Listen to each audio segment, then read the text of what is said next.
I have a theme song written and everything. Theme song. I do. Yeah, we could. It'll be like a TV show. We'll have our names as credits, and Lou, did you compose the theme song? yeah. Nice. Come sit right back and you'll hear a tale. No, there's no A tale singing. of a dozen nuts. There's no singing. We don't. I only have one channel left on the mixing board, so if somebody wants to sing, you gotta come up with lyrics, and you gotta have a voice that sounds good. And I'll make Doug. Okay, we're all set. Should we get rolling? Yeah, I think so. I might get kicked off for a bit, and my computer might need to restart, so I'll be just coming right back. I have to edit my registry. Sorry, Lou. Some of us are on Linux. We forget how to restart our computers. Oh man, That's what John was saying. I've already read them about it. I'm glad I'm not alone I here. got the riot act. And so it begins. Yeah. My personal server's uptime is 961 days. Please don't hack me. 961 days. Phew. Yeah. People used to be proud of that, but then it really just means it's probably insecure. You actually can shut it down. It has a mind of its own now. I believe you're unsecure the minute you turn it on. Yeah, pretty much. Plug it in. That was the old Windows used to get viruses before it would install the first patches. I don't know if you remember those. Yeah. That was great. Oh no. All right. Is there a particular topic tonight? Or I have a question / problem maybe somebody can help me with. The floor is open. Here's the here's what I'll show you a picture of what I was trying to do if I could share. Are we recording yet, John? Yes. But it didn't Links in chat. out. Let me see here. This is what I was trying to do. Do you guys see that? Ooh. Yeah, nice. Yep. But it's got problems, as you can see. This is actually because I have the small chip on my camera. Right. There's 3 images here, and you can see a distinct line here, Oh yeah. a distinct difference in the sky here. Yeah. And I when I tried to do it first, I tried to go and put them together, sew them together before I did any stretching. I know once I do stretching, the odds of getting this right diminish rapidly. Mm-hmm. But I couldn't stitch them together. And I don't know what you guys use to do that. But this is like these are 3 half-hour exposures that I just put together. So it's like an hour and a half total to get these 3 images. I've done this before, Tom, and I've ran into similar issues. There's like, are you using PixInsight? No, I'm using Cyril.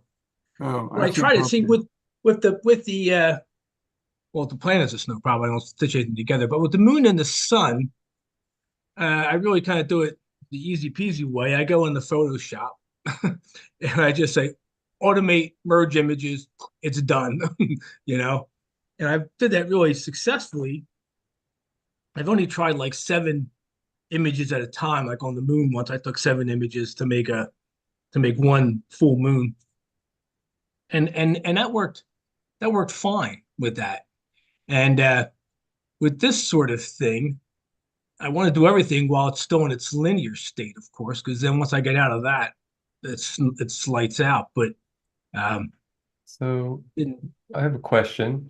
yeah, The first thing to look at, let's look at the background levels. yeah. Did you renormalize all of them to one picture? Did you like pick one and renormalize the other 2 I to didn't it? do any of that stuff, John. That's why I'm talking to you. That's That would probably be the first step, and that'll set Now, your like background levels the same. now, how are you doing that? I have a Cyril script and some pixel math. I think you can do it clicking in Cyril, but I'm bad with the mouse. Um, So, yeah, I don't know. Yeah, I was hoping just to kind of do it quick and easy. Of course, Photoshop hated it. Doesn't like stars. Try to put stars together. If it's got like the edge of the moon or sun, very happy because it can match the arcs. You know, life is good. Or it can match the craters. It does that really well. Um, but with these, I was just trying to. And actually, it's funny because I only tried this once before, and it worked real quick and easy. It was amazing, and the sky's the same and all. And that was I took one picture of the Veil Nebula back in the summer, and I put two pieces together on that large. I guess it's the western edge of the veil. It is the arc part of the veil, the monkey hand part of the veil with the rest of it, the arc, and it went together so easy. I said, "Oh, I'm gonna do that some more." So I said, "This would be great to do with the Orion Nebula because it's on my small chip. I can't get the whole top part of the tulip, say, with the with M43 in there." So I figured, let me just try to put them together, but not so lucky. But it looks. does anybody has anybody stitched these things together? And what did they use to stitch them? I use PixInsight, but you know what? Joe Lamb has a lot of experience doing this. You know, you saw his moon picture? Yeah, he uses. I think it's a Microsoft thing, right? He uses a Microsoft tool. I think Wayne Reed uses that too. I know when he Yeah, does I the think it's the sky map. same tool that some Yeah, Microsoft freeware that's kind of yeah, and buried that in seemed to work some good forum for those. I somewhere. I yeah, I doubt to. Anyway, that's my disappointment with those images because it may have came out pretty Yeah, neat, but each one looks good. it didn't but it didn't really I fit mean, these together are very tricky. nicely. Yeah, if you can normalize them, I think and then do the gradient extraction, So you which did that on the linear images? yeah, you Yeah. normalize. What it does is it calculates the average background for See, I both of think them. that should be pretty close though, shouldn't it, John? I mean, they're taken like back to back to back. The area of the sky varies by with the case of my chip, less than half a degree I'm covering. I move it basically about one third of a degree, same exact exposure, the same night. Yeah. I think to be pretty close. I mean, I think the problem is when I bring it to zero, I'm just ballparking how much I'm stretching each one. I can't even stretch them all. And even just everything about it gets screwy. Um, I actually fiddled with them a bit just to get them as close as they were. Um, but I was surprised. I just tried to even get two pieces of the Orion Nebula together, and there's always a really clear line, Hmm. which means I'm doing something wrong or brighter in one versus the other. You know, it's just Yeah, I haven't tried doing it in the linear state, doing a merge like that. I typically do it in Photoshop in the nonlinear state. But I don't know how well that would work with like that much color imbalance and stuff. Color balance things can be tricky to handle, to get right in Photoshop. Or I mean in anything. yeah. I mean, if you Hmm. did the approach in the linear, like with the normalization, and then you could do like a photometric color calibration, that might get you a better starting point for Oh merging. yeah. Okay. I'll give that a whirl. Do like the background extraction and then the color Yeah. calibration in that linear state after, because I guess when And when they stack, they normalize. So you would want to do normalization first, I would think. I think that's I How see what much you're saying. overlap are you doing, Tom, between the subs? Like what percentage of the subs are overlapping? oh, probably at least a quarter of the image. Okay, because I don't know what software you're using, but in PixInsight there's something called gradient merge mosaic, that kind of helps with the gradients, but the processes are very complicated. And there's like 3 or 4 different ways to do it. Have you tried typing in on YouTube to see? Nah, I just figured I would ask you, I would ask you guys about it. To see if you had done it before. I mean, you And, have the data. If you get it, I think it'll look good. Yeah, I mean, I tried to. I mean, if I do it in the linear state, just bring it out. They're stacked in the linear state. Photoshop just barfs on it, man. It doesn't. It can't put 2 of them together. It can't match anything. Yeah, no, you'd have to do it manually. Yeah, By putting different layers and then making one 50% or something, and then playing. and then try to that's- overlap them. Yeah, yeah. Yeah, that's always a pain in the butt. Yeah, that'll Yeah, it take sounds like a pain in forever. the butt. Yeah, because you could I was kind of hoping in there'd be a. Photoshop, you could do an adjustment layer to at least do a preliminary stretch, like what would be considered like in PixInsight, one of the screen transfer functions. I'm not sure if it's called the same thing, the auto stretch in Searle that you showed last night, John. Mm-hmm. To do that kind of approximation. They're basically just taking the histogram and just squishing it way down. If you do that with an adjustment layer in Photoshop, then it's non-destructive. And you can turn that layer off and on so you can get back to your raw data. So I can line them up, and then I can. Yeah, you can line them up in Yeah. that sort of pseudo stretch state, and then get them back to the linear state, and then take it from there. At least they Then can save it. Then I can process it. Yeah, that's an idea. That brings something up. I've wondered. There's a button called pre-stretch linear image I use for a StarNet. Yeah, And I use that too. it occurred to me that just because you stretch an image doesn't mean it's non-linear. So you can actually do a linear stretch, then use your compositing tool, then undo the linear stretch.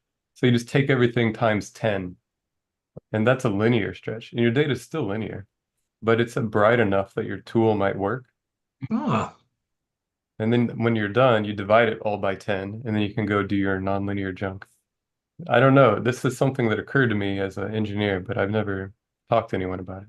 yeah, you would think if it's just a pure linear, it's just math at that point. Yeah, you can just slide multiplying the all the values histogram. by 10 or whatever, and Right? Yeah, So maybe- as long as whatever you're using to do it has enough bit depth. Yeah. And Yeah. typically the math that they're doing under the hood is probably 64-bit or something like that on these more advanced applications. Right. Yeah. But also you might blow your stars out if you don't have that bit depth. yeah, So, yeah. or I don't know, you could remove the stars and then stretch.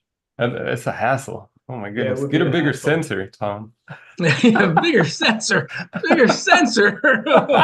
What kind of EAA person gets a bigger sensor? I would lose my license.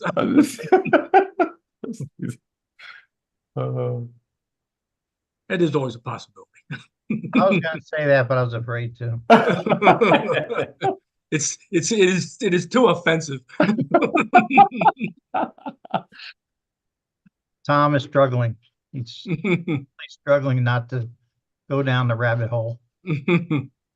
Slippery slope. Yeah, it really is. Not Hi, guys. why that's bad. Yeah. I have a can everybody hear me? Yeah. Yep. Yeah, I have a quick question. It's not a processing question though. I've got 2 mounts right now. I got a HEC 5 and an AVX, which is the AVX is not in real working order right now. When I do get it fixed, is there anything I could use that sucks less than CPWI? Does anybody use Alpaca? Is Alpaca like an ASCOM hub, and can I use that? I don't even Nobody know what knows? you're talking about. I don't I know. don't know. Yeah, You got me. yeah. Well, what Okay. about Nina? What about it? Well, Does Nina do everything? Nina Yeah. does. Does it is it an ASCOM hub? It is. Yeah, Oh, okay. I can try Nina. Okay, Yeah, it'll that's work the through answer to the ASCOM. question. Okay. Thank you. Thanks, everyone. Nina seems to be the tool of choice right now in terms of free control software. Okay. I switched over to it. But I did find out this the Lucky Imaging plugin works, so you can still do your EAA and Nina, Tom. There you go, Tom. I'm A little, okay just live stacking in sharp cap and just let it happen. How would we know if he was actually cheating though? Hmm. I don't know. Well, it's part of it's the honor system. Well, Okay. well, look at his Uh-oh. fits header. Look at the fits file.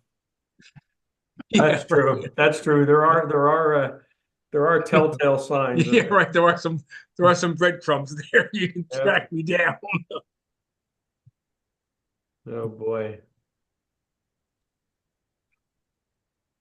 Does anyone have any new images to? I have a short video. The other day I took that occultation of Antares, and it's I happen on one of the images, or one of the videos, I should say, is the actual point of occultation. That's kind of neat to see. I mean, if you're into star occultations, I am. Yeah, I like those. but let me Even planets. I'll share the screen again. I've never done a video before. Like, I mean, it'd be cool to do. I haven't seen an occultation of a planet except Venus. I've saw Venus several times, but I've never seen Mars, Saturn, or Jupiter get occulted, which I would love to, but it's not not gonna happen for us for a few years yet, I think. Anyway, here's Antares. I'll share my screen again. Let's see if I can find this. I think it's this. And we'll see. It's just well, I hope you can see that. I don't know. It's at the end, maybe. There's Antares there. Oh, there it is. And if you just watch, you'll see it just kind of blip. Oop, there it goes. Oh yeah. It's pretty short-lived, but that's for anybody who hasn't seen an occultation, that's an occultation. That's what it looks like. So Nice. what's the actual definition of an occultation? It's when one object passes in front of another, in particularly a solar system object passing in front of either a star or a solar system object. So in this case, it's the moon. The most common ones are from the moon because the moon's so big. It's always occulting stars. Usually they're faint though, and not very exciting, but Yeah. occasionally it crosses a bright star, like a first magnitude star, like Antares, and Aldebaran gets hit a few times. It's kind of in the path in Taurus there. But also, I saw years ago, the coolest one I ever saw is Mars was in Gemini, and it occulted a second magnitude star. Mars did, and that was cool because the atmosphere, it faded, and it took several seconds of dimming before it finally blinked out. It was really kind of neat. Wow. I've never seen an asteroid block a star, or that's possible, but Yeah. it's a very narrow path where that happens, you know. When the moon does it, a large swath of the Earth can see it at the same time, a fairly large swath anyway. But these asteroids that pop in front of stars, there was one month or so ago passed in front of Betelgeuse,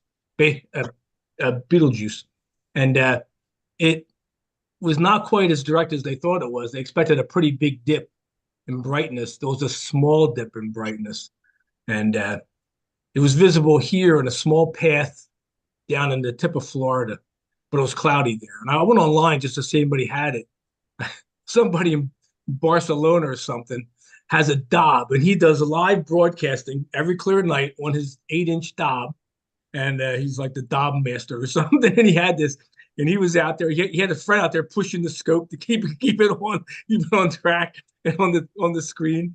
And there was this small dip, and he goes, maybe there's a cloud pass in the front because it wasn't quite time. It was like 30 seconds early. But then for the next 3 minutes, it never dimmed. So that was probably it, because I read the next day that it dimmed almost much less than expected. But anyway, so if something, most common one is like these lunar occultations. I've seen them when they pass in front of Venus. They're real easy to see, even in broad daylight.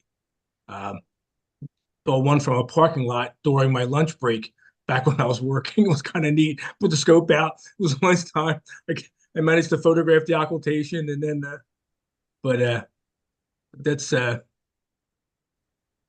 what occultations are. Yeah, and if people are interested in the asteroid occultations, there's an organization called IOTA, IOTA. And it's the International Occultation Timing Association. And they list, there's this guy, Steve Preston, who lists what upcoming occultations are going to happen between, these are asteroids and stars, so that they can have multiple observers around the globe take it, or, you know, depending if it's just like going through the United States at the time, multiple locations along the path length. And then they use that for science to determine the shape of the asteroid, because they try to map these asteroids. So because there's parallax from various observing locations, you can actually create a 2D representation of the outline of the asteroid. So if I have anyone wants one. to play with that further, that's a good site. Yeah. The with that Antares oscillation, that was actually usually it's very straightforward to take a picture of the moon or a planet, stack it, and sharpen it. It's a bang bang. There's nothing to it. But as I discovered, when you're going through tree branches, it's not so easy peasy because you can't stack it. It doesn't know what it's doing, and it kind of gets itself in a bit of a snit. Yeah. And I'll show you what the I'm going to grab the screen share again here, maybe. How come I can't share my screen? Why is that? Your co-host. Share screen. Okay, there it goes. Can you guys see this? Yeah. Yeah. Yeah. Okay. Now. Okay, so this is so I was hoping I could get the Antares and the moon before they got into the tree, but no such luck. But you can see the tree branches out of focus, kind of going back and forth. Yeah. Well, I'll tell you, Auto Stacker is not happy about this, and it will not stack at all. And the only way I kept trying different things I could try to do with it, increasing contrast, doing the gamma was ridiculous, and it was really difficult. So what I did is eventually, I haven't done it for so long, I used Registacks, but I could only use one point. I would just put it on Antares. If I used 2 or 3 points, it wouldn't stack either. You couldn't find it. So I had to put it on Antares, put one dot there, and I could get it, and they would stack enough where I could go and then go through and sharpen a little bit and then bring it in. But it was so weird. I was such a shock that it was the hardest stacking thing I've ever done on the planet or the moon. It was ridiculous. It took me hours, which should take you minutes, you know. But it was really crazy with the tree branches. But I was just glad I still could see it. You know, I was afraid I'd be wiped out. But it was kind of neat. That's cool. And why I Pix Insight's tree exterminator plugin. Yeah, tree exterminator. Yeah. Sorry. That's a good one. Yeah, that'll be Russell Croman's next His next trick up his sleeve. Sorry. And I have, if we're going to, I'll just jump in and just take over as show and tell for a minute. If you guys don't mind. I've got only a couple more. I just wanted to this is actually, this one is a little gif of the sun. I don't know if hopefully you can see Oh it. wow! Yeah. But I love these. it was horrible seeing. In fact, I was going to save one of the videos because the scene was so bad I couldn't believe it. It was just a almost unrecognizable anything. I actually deleted it though. I was deleting other GIFs just to make, AVIs to make room, and but the scene was very, very bad. So it's kind of fuzzy and it's not great. But anyway, but these are always kind of fun to make. This is like a 1 hour period shrunk down to like 6 seconds or something. Yeah. But anyway, there's that. And That's cool. That And then that's there's very cool, Tom. just Even on the surface, like the surface filaments have This a is lot of just motion in them near that energy section near the sun. yeah. I'm really anxious to I got a new camera, a new mono planetary camera that has small pixels, and I'm hoping that camera will give me I'm hoping for some at least average seeing weather, and I'm hoping to make some fairly detailed GIFs with that, you know. But we'll see. Time will tell. Tom, is this a Yes. solar HA filter or? Yes. Oh, okay. Well, it's not a film. I mean, it's a Lunt solar scope. Okay. Yeah. Can you guys see the black and white picture? It's still showing the sun. Okay. Yeah. Let me stop sharing that. I feel like I just share them back to back, but let me Tom, if share you your- could take one of those, like that's 8 hours long, that would be really cool. yeah, it'd really be good if I had horizons that were that good. In the summertime, there's a time period. My ideal time is actually probably in April and May because it doesn't get too high up. It clears the trees to my southwest, and I could probably get 5 hours or 6 hours. Maybe you could go as much as 6 hours conceivably, which is pretty cool. And there's just a shot. Yeah, I Ooh. love these. That's You just from totally- one of them. Yeah, But this it's is great, Tom. Yeah. I want to order some more of these. So keep. but anyway, this is just I kind of like.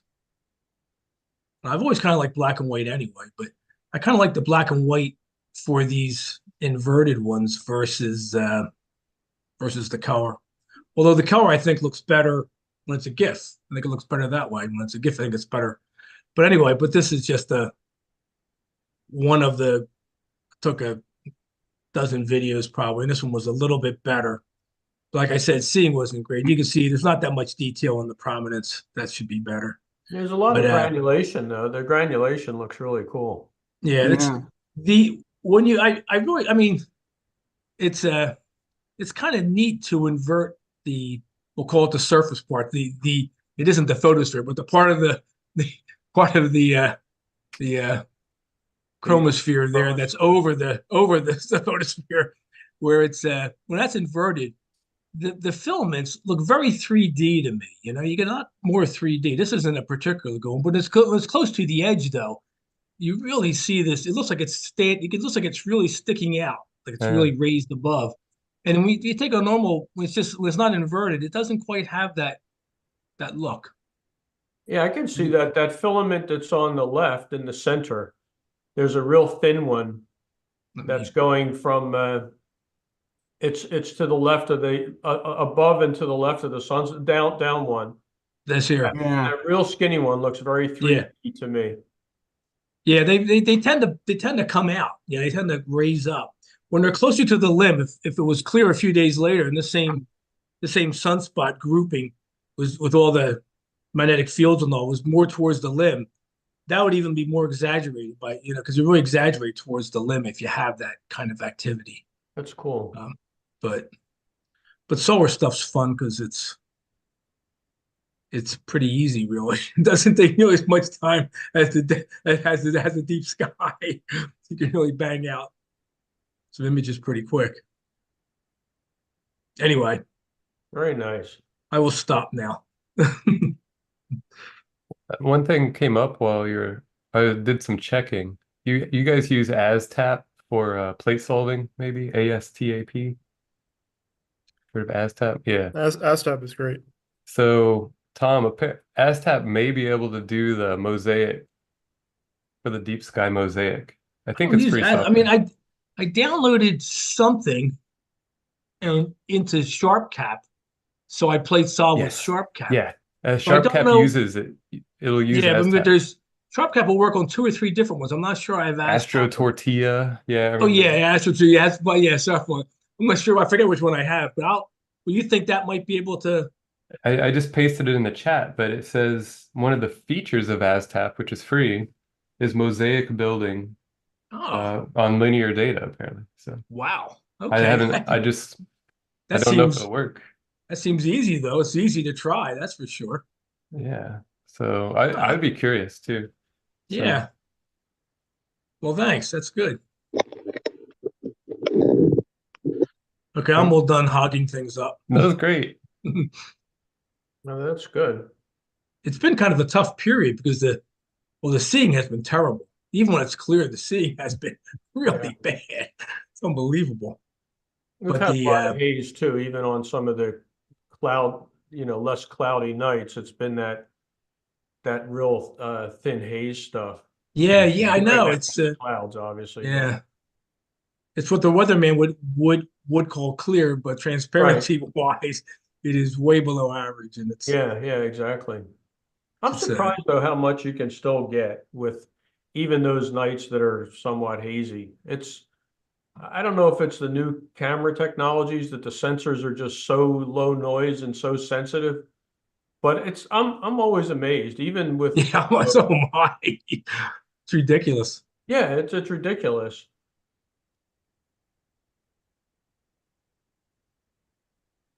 Who Sometimes wants to go next? sometimes I'll run tests like just to kind of see what would happen. I'll do 30 minutes of something on like if I'm packing up at the end of the night and I'm just carrying some stuff, I'll swing over to an object and just image while I'm putting stuff away or doing something like that. And just to see what is possible in on like if the conditions are going down. And I'm always amazed. Like it makes me say, oh, well, I think I need to go back to that when it's a decent night. Yeah, really. Grab like a couple hours of it because it's surprising how much you can really see. Yeah, I never cease to be amazed by that. I think Bart about a year or two ago was talking about some images being taken by somebody, and he says what he said was true. He says we really are in the golden age of amateur photography and stuff. Yeah. It's really unbelievable. I mean, the things you can do comparison to what I mean, you have to be right by the scope with your eye, guiding an eyepiece on film that's been hypered and maybe cooled cameras with dry ice behind them and all kinds of combinations to try to keep the reciprocity from failing quickly. And it's just nuts. And you get a result that would be considered like a 30-second exposure at best today, you know. Right. Really, you had to work so hard to get that, and now you can just get it. I mean, it's just Back in the day, it's with as film. turnkey as it's ever been, I think. oh yeah. And it's I even mean, more so with these electronic yeah, telescopes, electric yeah, telescope. I mean, that's the thing. And that new Celestron entering the market, you know, the RASA, the 6-inch RASA. I mean, makes sense. that's sitting there at f2. I mean, now it's not that one's not cheap. I mean, the C Star seems like the best bang for the buck. You know, for $500 ballpark, maybe 450 on sale, you get a really nice little electronics telescope. Uh, the Celestron one is just shy of 4K, but it's pretty sophisticated. I mean, it's fast, f2, 6-inch mirror, not bad. Yeah. But that is the way I think I think it's just because of the sky conditions that people are going to get electronic telescopes or do what I do if I'm not really into deep imaging. I'm just want to look around and see a few galaxies, or if there's a nova somewhere, I just go and look at it with EAA. Just pop a camera on and stay in my backyard and look away. You know, I can get it pretty quick. Yeah. I just bought a C-Star. Oh yeah. You have one, right, Bill? Yeah. Hey, Tom, on that, let me just share because I know you asked for an image. Yeah. And let's see if I can figure out how to share on the iPad. Here. Let me see. Make a co-host. I think I have to make you a co-host to share. There you go. All right. Okay. Let me see if I can share photos. I saw one picture you had in response to, I think, Laura Todd's picture Yeah.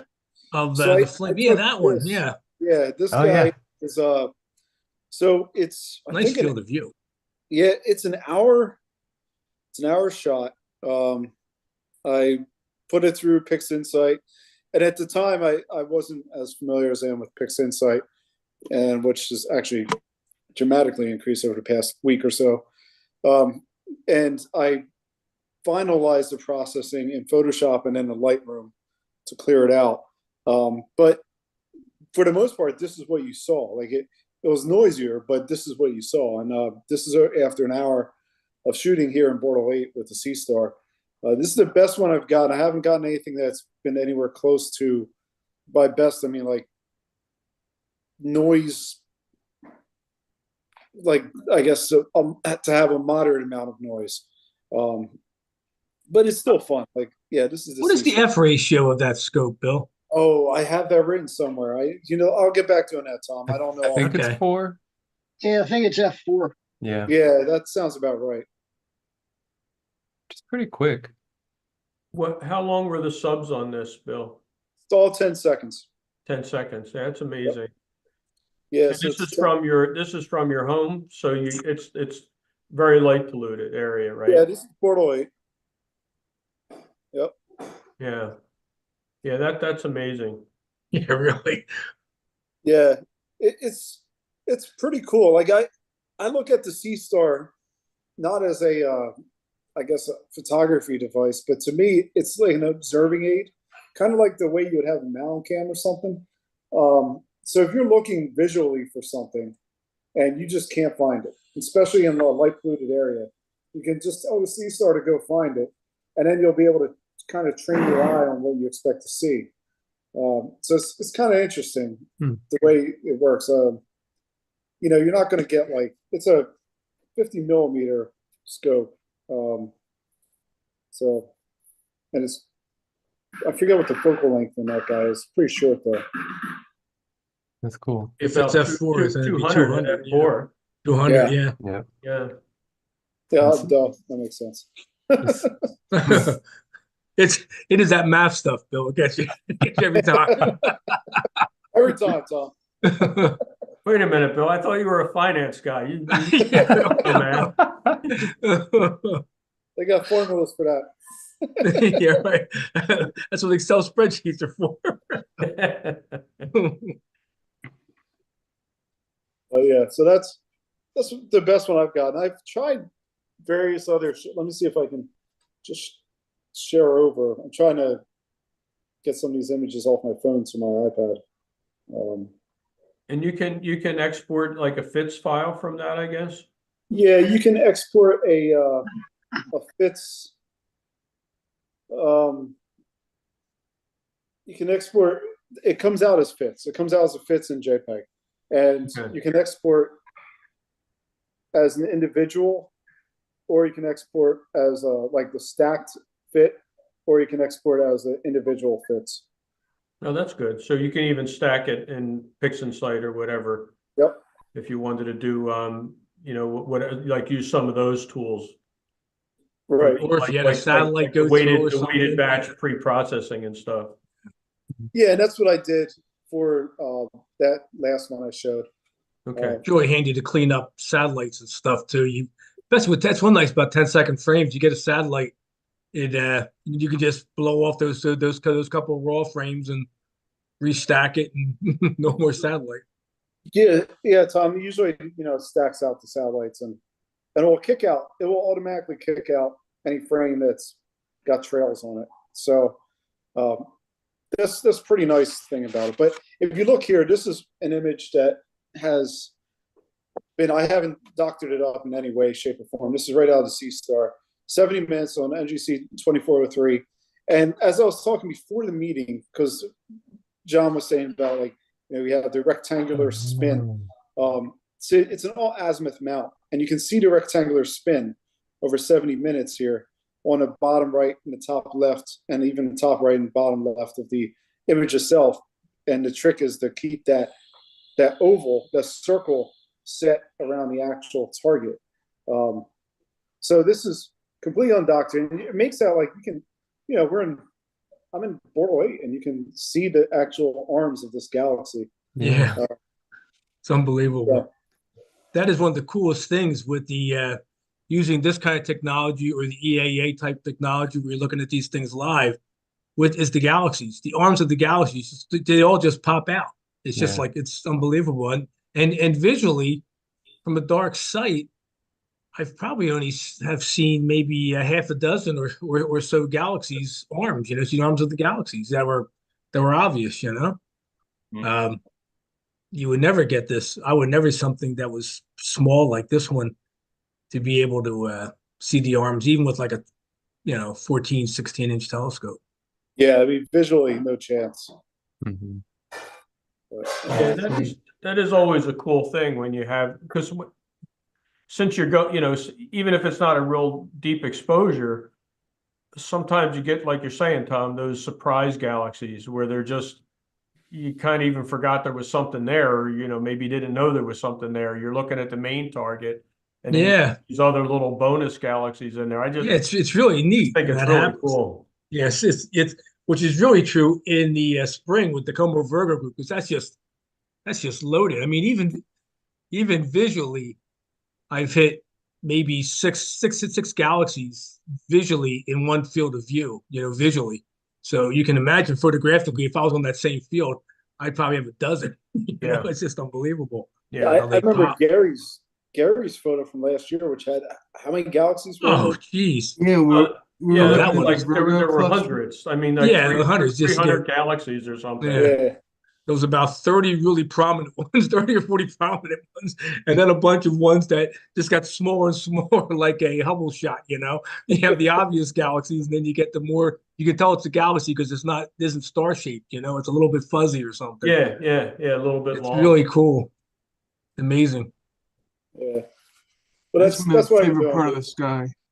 You just kind of say, hey, I want to check out. I mean, it's fun. Like you just say, I want to check out something. Go to it on the app. It's like you don't have to do any. Of course, it's all azimuth. There's no polar alignment or anything. Like it just figures it out, takes care of business, and then you follow the progress. I use it on my iPad and follow the progress there. The one thing I will say, if you have an error, so I like using everything on my iPad. I can't do both because it needs a Wi-Fi. It needs one Wi-Fi, so I have to use one for my phone and one for the Okay. iPad. That's still, I think it's going to revolutionize things with removing that barrier of entry for a lot of people. And as companies like Celestron start getting into the market, that's kind of a big deal. I mean, I'm sure Meade will come out with something, and all these other companies will start, having an offer for electronic telescopes. Yeah, has anyone But these, seen the Celestron one? Has anyone seen any? I mean, I know it's a high price. it isn't out until March. It releases in Okay. March. I've seen the ads. I've gotten a lot of ads for it from, I guess, Agena know- Astro and High Point Scientific keep sending me things. Yeah. Do you know what's actually in it? It's inside? it's basically a 6-inch f2 mirror with and it's a RASA setup. So the convex secondary is removed. The camera is actually mounted where the secondary would actually be. You have kind of a fat wire, it looks like, going across the front of the front of the objective there in like the Schmidt plate, which in this case probably isn't the Schmidt plate, it's some other coma correcting plate, probably. Yeah, It's a probably. flattener of some sort. It's probably not a Schmidt style exact, Yeah. optic there, but it's a field flattener to get you. It's to give you a nice flat f2 field, which means it's a 12-inch. In the case of 6, it's 12-inch focal length. So that's what is 12 inches in millimeters? That's somebody. It's 300 millimeters, maybe 300. 300 millimeters. Yeah. Mhm. I was going to ask Bill, but it's a math question. Just So don't ask Bill. I don't want to have a problem there. But okay, so it's about 300 millimeters. So it's just, I think it's just the primary where the Schmidt corrector would be is a field flattener / coma corrector. Camera's mounted right in the center where the concave secondary would be on a Schmidt cast. There's a big fat wire going across down the tube or into the tube. Yeah, it's designed for small body cameras, obviously, as a 6-inch objective. I mean, they sell. I mean, Star Zona sells these RASA kits, so you can take a Celestron or a 6 or an 8 or a 9 or something, and you can you can slap it on. I'm not sure how easy that is. I know it's not terribly cheap. Not cheap. I think it's pretty easy. It's not cheap, but I think it's pretty easy. I think they're around. When I was in Arizona 2 years ago, when Tracy and I went, we stopped there. We were staying right outside of Tucson, and we stopped at that store, and we just kind of got the lay of the land. My Celestron SCTs are too old. They don't have the removable secondary screw thing like the newer ones do to their convertible for that Starizona kit. But I Oh, was just okay. I was curious wondering how what they was did that. involved. They were around like $1,000 to $1,200, so they definitely weren't cheap for the optics to convert it. And then you could buy, like Celestron has that, like the one Joe Lamb has, that I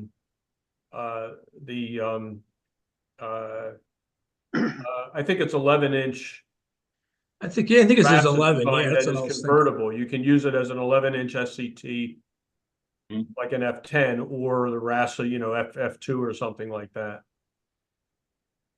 I'd be interested to see like I'd be really interested to see it in person and see how the usability is on the device itself, and Yeah. very curious about it. Yeah, Do when it we comes have out, any I'm sure idea what the weight of the thing is? Like what the payload would be? I think it's like an all-in-one thing. So I think it's an arm. It's like a fork arm kind of, or it not is a Links to the link. arm. Yeah. a sidearm thing. And I think it's probably, I think it was something like 20 pounds or 18 pounds or something like that. It wasn't It more wasn't than a lot. That's without Yeah. the camera. Yeah. It wasn't like burdensome type of thing, you know. No, Right, no. right. Yeah, I think it's really designed to be, even though the price is high, I think it's designed to be entry, like in terms of difficulty to use. It's supposed to be easy to use so it can get entry-level people also. What is it? It's 6-inch RASA, right? the Celestron Yeah. Origin. It's coming out. It's $4,000. It looks like. Yeah, March Yeah. or something, April. Yeah, next year or this year, 2024. Yeah. I put a link in there. Let's get two. Looks fancy. I mean, by the time I got everything I needed for my regular one, the price doesn't look that bad. Right.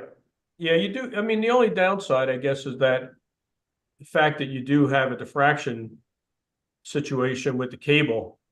And they sell, I know for the bigger RASs, they sell like almost like a little holder that can drape the cable in an arc as it's going across the corrector plate, so that you get So it's it's a more diffuse diffraction rather yeah. than a spike.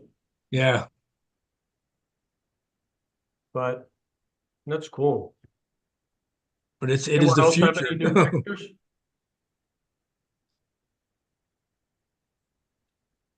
Got anything new, anybody?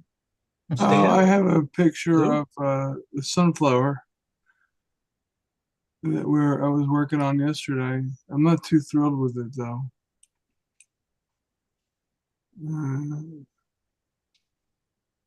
I have to find it. I always like the sunflower. It's really neat. It's really well named for a lot of things a lot of things you really can't tell where they get the name from. But the sunflower looks like a sunflower, you know, because it's so It does. segmented type of thing. You know, it has all little petals almost on it. It's really pretty neat. It's a different look to a spiral galaxy. It's pretty neat. Let me track it down. I was working on data that Agapius shared from the observatory in Cyprus, and I wasn't that impressed. Well, he really wasn't selling that telescope very much, was he, in his email? He was No, like, it really well, No. I'm not making any guarantees about the quality of the image or this. It's like, wow, I want to use that. Yeah, exactly. Yeah, Still the same way. he didn't take that many flats or Selling used biases. cars. But you guys, if somebody else wants to continue, it's going to take me I can show something. I wound up taking some old data from Blue Mountain Vista. I was thinking about Blue Mountain Vista, and I had Little walk down memory lane. yeah, a little walk down memory lane. And last year, I think it was November of 22, I had shot about an hour and 10 minutes of M13. And I had processed it back then, and I think I showed it to you guys back then. And I thought, let me try reprocessing that image using that same data set. I didn't restack it. I just took the stacked cropped image, and then started from there using some of these newer tools like Blur Exterminator, because I wound up kind of having to buy that at the time, or not have to, but I bought it at the time when the easy denoise tools went away, when the new PixInsight update came out and stuff like that. And it does, even though it's, you know, designed as a deconvolution tool that does provide some kind of sharpening effect, the thing that I find most useful about it is how it handles the stars. Because it corrects for the point spread function that it's calculating from all the stars in the image, it does a great job kind of sharpening the stars without adding a lot of noise, and kind of getting them more like they really would be if they weren't distorted from the atmosphere. So I thought, let me try that M13 data set, because you know how quickly the core blows out of like M13. So let me can I share? I've done it before. I just let me see. I want to share a folder that has a few images in it. So what do I? Is he set for? So it's for a host host? only Yeah. one. Okay. So I might not be set for a host. I think so.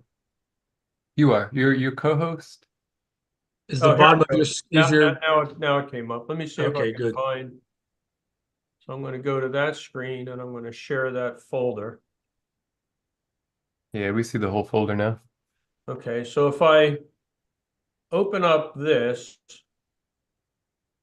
can you see the image in that folder or no? Did it open on a different desktop? You have two Yeah, there's a monitors? bunch of images. There you There it go. is. M13. Nope, it came up a second ago. Hold on. Yeah, There we it go. is. Yeah, I can't see what you're seeing, unfortunately. Yeah, M13. So this is M13, and this is shot last year, as I mentioned, but it's using the original processing. This is using easy denoise, and this is using the easy deconvolution, the plugins for PixInsight. So you can see I tried to really make sure I didn't totally blow out the core. If I zoom way in, you can still see some blobs that are, you know, individual stars. I assume you can see that. Yeah. So now if I go to the new image, I'll leave that. Maybe I can leave that there. If I go to the new image,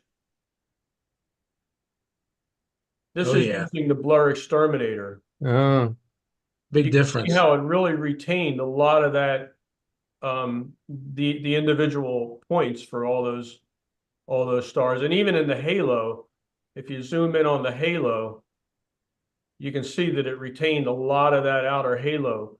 It's the first time I've shot M13 numerous times, you know, even back with film, but this is the first time that I was able to process it where it resembles what I see visually through an eyepiece. Like when I look at M13 through an eyepiece, and I've looked at it in very big scopes, like, you know, 24-inch scopes down to It's spectacular in a big scope, isn't it? Yeah. But one thing it always retains visually that I rarely see in photographs is that kind of spiderish arms that the older stars tend to give.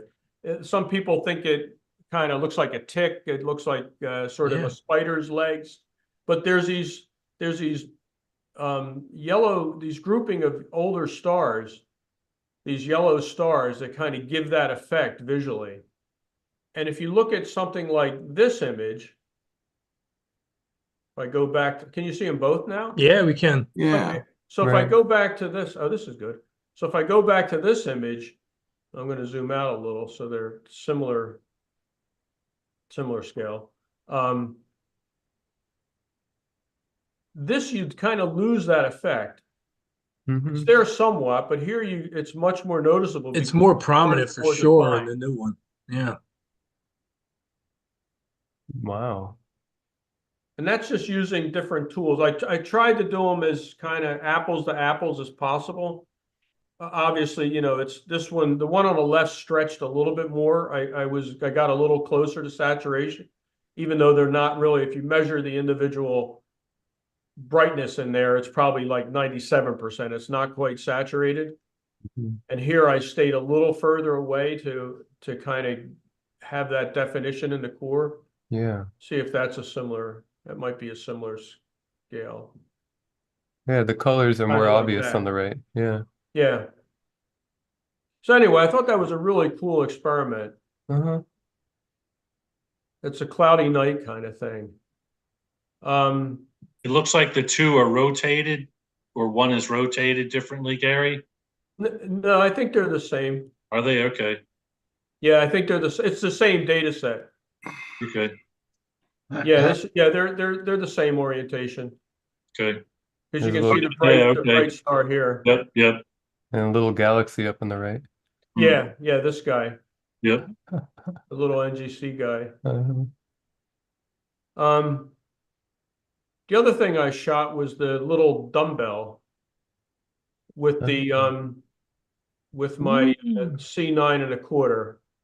This is not a lot of data. It's about a little less than 2 hours, hour and 56 minutes. They're 2-minute subs. Just shot with a light pollution suppression filter. But this was one that I shot, I think it was the beginning of January or very end of December. That's nice. And yeah, I It's a just think small object. it's something that, yeah, it's tiny. It's tiny. This is the, John, this is the rig that's half an arc second per pixel. So Right? That's perfect for this. yeah. Yeah, I definitely want to get more data on it because you can see there's stuff starting to develop out Oh here. yeah. Yeah. There's some outer shell stuff going on that I probably could pull out if I was better at processing, but I really felt like it was getting too noisy if I tried to pull it out, and that's really a cry for more data. Sorry, Tom, this violates Yeah. all the rules. What are you saying? I don't know. This is 2 hours. This is You're already this 4 is times your longer than you should limit. be. From a visual standpoint, that little dumbbell, all you ever see is the brighter portions. You never see those lobes, you know? Or Right, I've never exactly. seen the lobes, even with a decent sized scope. Yeah, you always see this Yeah. here. But it's And neat with those. this is from my cameras. backyard. This is light polluted, not a real dark. My SQM readings are 18.4, 17.9, numbers like that. This is not a darker than Philly, obviously, or like Roxborough, we're bill shooting from, but it's not like going to Cherry Springs or Assateague or. Yeah. What else? Oh, and I added more data to the jellyfish. I did 2 more nights of data to the jellyfish That's awesome looking. to try to get rid of some of the noise and try to see a little more definition in these little like fainter O2 regions, or O3 regions, I mean.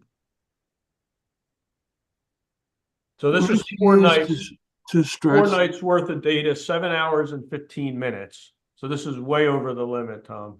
Yeah, way over the limit. So how did you keep that large star from blowing out? I just really watched the stretching so that I kind of protected the highlights. Like I did a little bit of histogram stretch initially just so I could kind of see what I was working with in the nonlinear phase. And then I went to the generalized hyperbolic stretch. And there's a slider on that tool that allows you to protect highlights. I kind of pull that down a little bit, which sort of shifts the histogram to the left, to the darker regions. And then just really carefully did sort of a multi-scale type multi-scale histogram stretching so that I was able to kind of bring out some of this fainter stuff without blowing out this stuff or blowing out that star too much. A lot of detail in there. Yeah, the top part is really cool. It has a very three-dimensional effect right in there, Gary. Yeah. Definitely. Really, it really looks 3D. Like it's bending around, it's really cool. Yeah, and I did this processing with the stars extracted. Okay. I did all the stretching of the nebulosity with the stars extracted, and I'm always happy when something like this happens. Some reflection up there. When yeah. you put the Yeah. star back in, that it doesn't look like a big halo or like look totally fake or anything. The tools are quite impressive nowadays. I gotta say. Wow. And then the last thing I did was similar to what I did with that Heart of the Heart nebula. I had What's that? shot this flaming star before with my wide field setup with my TV85 and my large format, my APS-C format, one-shot color camera. But I wanted to kind of look at this area in more detail. So maybe I'll leave that up. I can probably leave that like that. So I shot this with my C9.25. Now this is with the dual band filter, the left. The new image is with just a light pollution suppression. So that's why it's more true color. This is blue. more, red and white looking with the hydrogen alpha and the O3. But at first I was thinking, well, you got so much data, you can just kind of zoom in, but it really is different. When you shoot it at a different image scale, you really do pick up a lot of detail. Like if I keep zooming here, it just sort of washes out somewhat. Whereas when you zoom in here, you can see a lot of that, background The stuff. darker area and stuff. Yeah. Some of those dark areas. And it also tends to look more three-dimensional. Like, let me get those similar scale. It also looks more three-dimensional to me when I shoot it with that up close view with this larger focal length telescope. Yeah, I would agree. So that's what I did from last month to this month. Gary, what were Wow. the scopes again? I'm sorry, say again? What were your two scopes again? I have an old, very old Teleview 85 with a that I use with a 0.8x Teleview focal reducer field flattener. That's a doublet. It's an APO doublet. So it isn't one of the Pettsville designs like the TV 101, like the old TV 101. So the field flattener reducer gives me a shorter focal length. It converts it from 560 millimeter to 480 millimeter, and it flattens that field. So if you go to the corner stars, like in something like this, if you go to those corner stars, they're decent. They're still very round. If you take the field flattener off, the field flattener / focal reducer, those stars will tend to arc. You'll get a little bit of sort of coma-like distortion, a little bit of flare in them.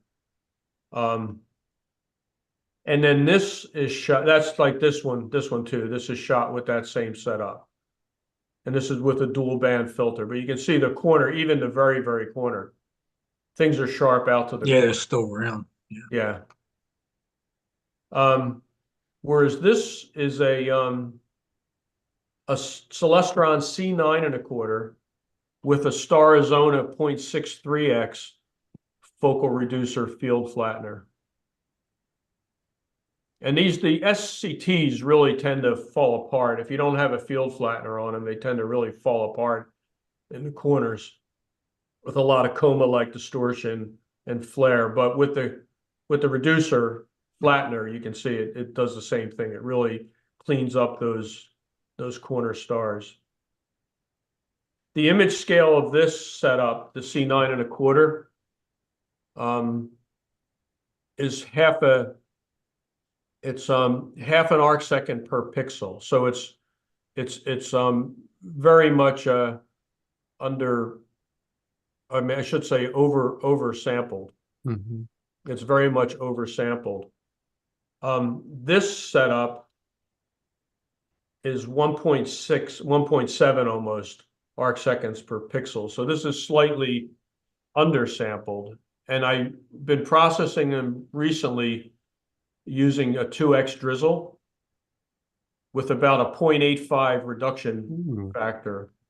0.85, 0.9. I've been pushing it to 0.85 recently because I have so many, since I had 4 nights of data, I I had 145 3-minute subs. And they were all well dithered. I'm dithering every 3 exposures by about 5 pixels. So I have a lot of dithering, a lot of subs, and that's where that that kind of reduction factor when you drizzle can really benefit you, because if you have a lot of data, the mathematics tend to work out better than if you don't have a lot of subs. I feel like Blur Exterminator is good with that too. It can kind of recover some of that almost. I think so too. Yeah. I've been doing all my processing in the 2x, which is horrible from a file size standpoint. Every file on this camera with the APS-C sensor, every file with the 2x drizzle is like 1.2 gigabytes Yeah. per file. Now that's not the process, that's the stacked image, obviously. The processed or the raw images or the FITS images are like 50 megabytes each, roughly. Yeah. But the stacked image drizzled, it's like insanely big. Yeah. But I only save I save intermediate results and then I bring it down to 50%. So this is shrunk down 50%. Like if I post it on AstroBin, I use the 50% image because I don't want them to be these giant images that people can't download if they want to, or not download, but I mean zoom in if they want to look at the full resolution version. So those are the 2 setups. Nice. So Very I'll stop nice. sharing. Thank you. Thank you. Okay. All right, I have my image, the first one that I processed in, I don't know, when's the last time I did anything? At least a year and a half. Let me share my screen. I was playing with this last night, so some of you guys saw it before it was completed. All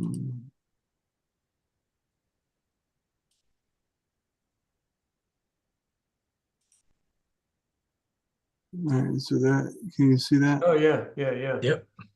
So I'm not Very too cool. thrilled Hey. with all the color noise in the background.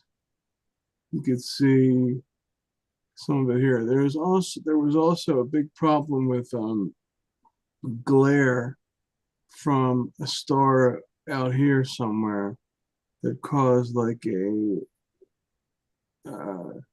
artifact, like a light white went right through the galaxy, and I had to use clone stamp and stretch it with curves and masks, and that kind of distorted the background a bit. I suppose if I got this is 88 182nd subs. Normally when so it's like 4 hours and 22 minutes. Normally when I use my DSLR, I tried to shoot for at least 10 hours of data.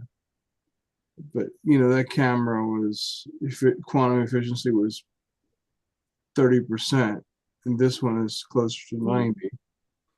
And I'm still trying to find the sweet spot for this, but I think it could benefit from more frames.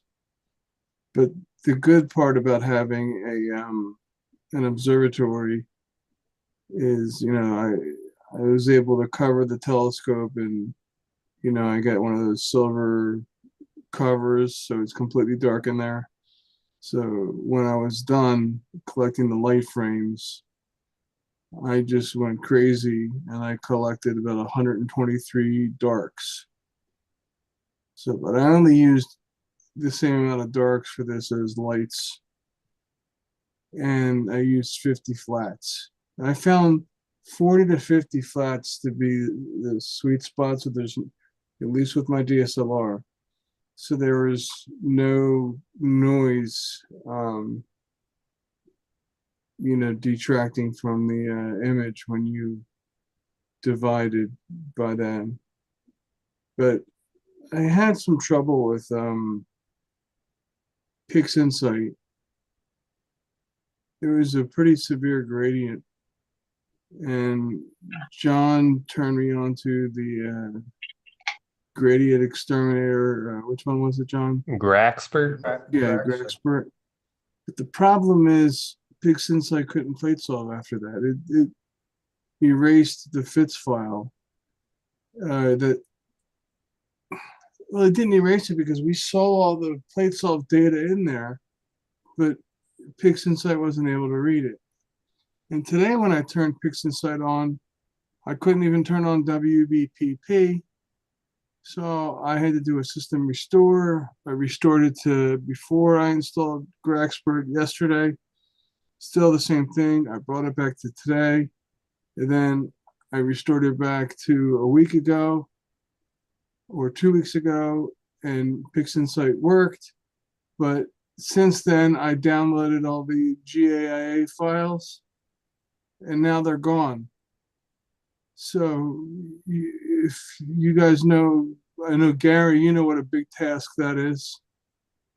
How many? Yeah, I think you might just have to point to that directory again. I did a PixInsight update and it lost that, but they were still there. I just had to point to the directory. How do you do that? Do you You go to the GAIA process, and then you open that, and then there's that little settings icon. It's like the second one from the right. can you see this or no? I can. You can see my PixInsight. Let me open PixInsight. Hold on, I'm just doing it from memory. Let me The No, crab. hold on. Let me share a different screen because the top part is being blocked by. So I think it's the process is GIAA. I'm sorry, GAIA. Yeah, I think I said it right. Yeah. Yeah. Yeah, so if you go to GAIA, there's the little tool, go down to the bottom, like the reset. At the bottom right, that reset, go to the one to the left, the little wrench, the little wrench. settings. If you The click wrench? that, I think you just need to point to the database. Which is Tell it which one you have. Like I'm using the DR3/SP database. I have to find where I downloaded it. Okay. Lou, at the top, see where it says data release? Scroll through those because you might still it might just have selected the wrong one. No, I did the 3. Okay, so then you just have to point to that. You can do select. Yeah, I just have to find where I put it. Just point to that folder. Yeah, I'll look for it. All right, I know how to do it. I'll look for it later. Yeah. I think that's what I had to do. I just had to relink it and then it was fine. And that'll mess up. Would be why it's not plate solving. Because those are the databases it uses for the built-in plate solving. Well, the plate solving works. I'm sorry.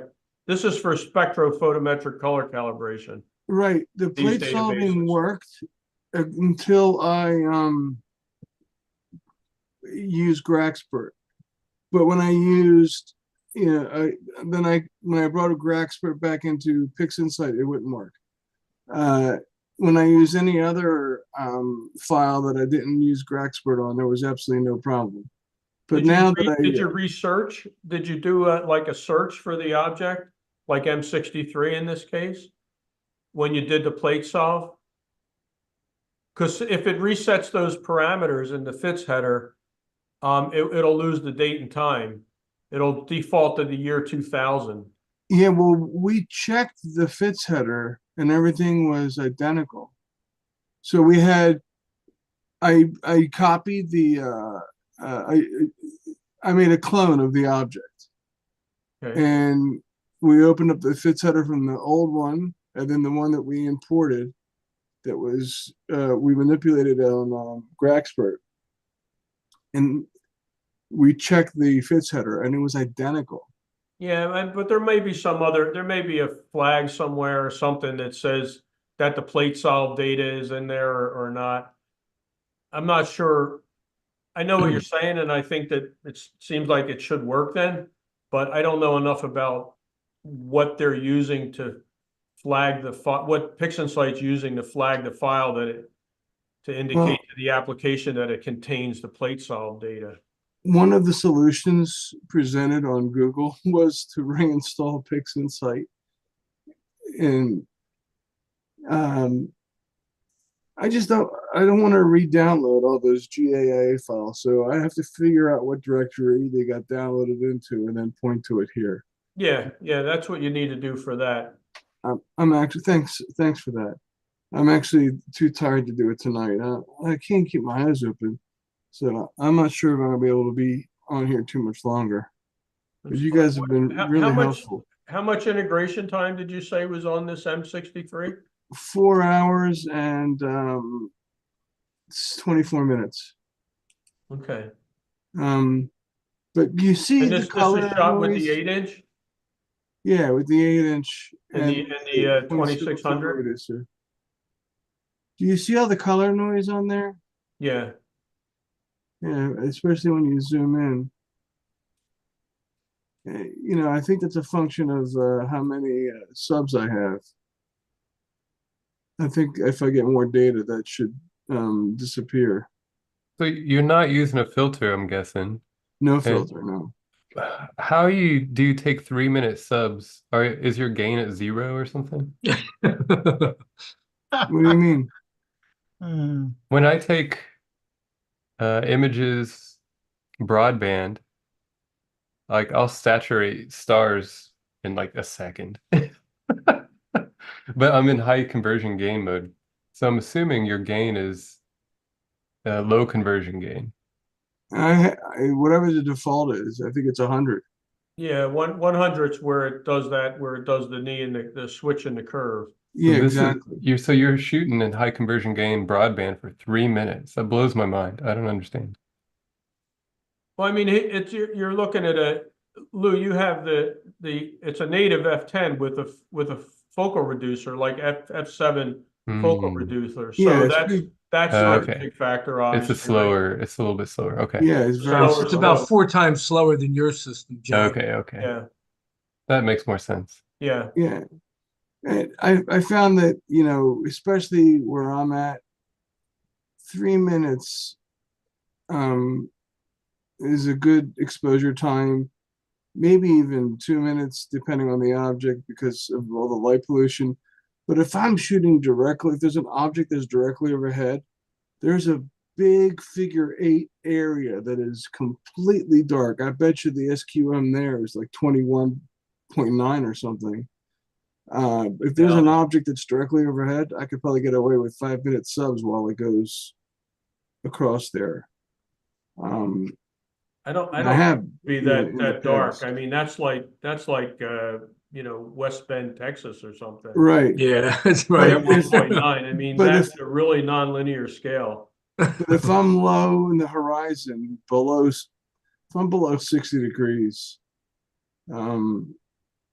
yeah, 3 minutes is the tops. Yeah, I find if I'm using a filter, like if I'm using the not quite narrow band, but that dual band that I have, it's 12 nanometers from here, which isn't, too far, for like 25 minutes from you, Lou. Right. I mean, it's certainly more light polluted, but not like, crazy light polluted. Hey, your sky's pretty dark. It's like 18.8. The best I've ever seen it, like Frank's at the zenith on a really good night, is upper 20 point something, 20.9. So to get up to 21, I mean, even at Cherry Springs, you'll be at 21.4 or something. Right. At the zenith on a transparent night. I measured it at Green Lane Park with the SQML meter Jan had. Yeah. Along the southern horizons, it's about 19.3. And at that dark, I agree with Lou, there is like a nice patch towards zenith, and I got 19.6. Yeah, that makes sense. That sounds about right. The darkest I've gotten was around midnight. As after 11 o'clock, a lot of people turn the lights off. It makes a big difference. Yeah. Is 20.3, and Jeremy on his SQM, I think his is calibrated wrong. His came out 20.4, or wait, mine came out 20.2, his came out 20.3. He was 10.10 higher for some reason. Well, I mean, there's all kinds of guidelines for how to use those things, and they say Right. for a truly accurate reading, you need to take 10 of them. You throw out like the first 3 or 4. Right. The device has some self-heating, which adds some error, and then you like average the next 6 or 7 or something like that. Yeah, we had I don't do that. I just take like 2, 3, 4 readings, and then I take maybe the last 2, and I say, okay, that's about this. it also depends what I found out the time of year. Like in September and October, when the humidity is low and the transparency is low, that's when we found it being the high. Obviously, because the Sure. transparency affects, how bright the sky is. Right. Yeah. Yeah. So, Definitely. especially because well, the closest city we have is Allentown. And then Reading is kind of far away, but there's a little bit of a light dome from Reading. And to the south, it's Pottstown. That's about a half an hour away. But directly overhead, it can get pretty dark as long as the transparency is good. And as far as seeing goes, I mean, I can count on one hand since I started this hobby how many times I've seen it was 5, at least at one part of the sky for any significant time. And at one time, it was when Mars was at opposition, not the last time, 4 years ago, or 4.5 years ago. And that was absolutely spectacular. It was in the right spot. I think I made a movie on that one. All right, guys, I'm gonna leave you. I'm having a hard time keeping my eyes open. Okay, Lou. Take Thank care, you. man. Sounds Thank good. you Take for care, all your Lou. advice and help. Good night, Lou. All right, guys. Great Yeah, job Lou. on that image. Yeah. Thanks, that's John. cool. Thank you for your help, John. You did great. You kept going last night. Yeah. All right. After reinstalling window or PixInsight and doing Windows all day. Yeah. All right. Maybe I should get Linux. This is different headaches. Yeah. Yeah. Exactly. All right. Good night, guys. Take care, Good night, Lou. Lou. Take care.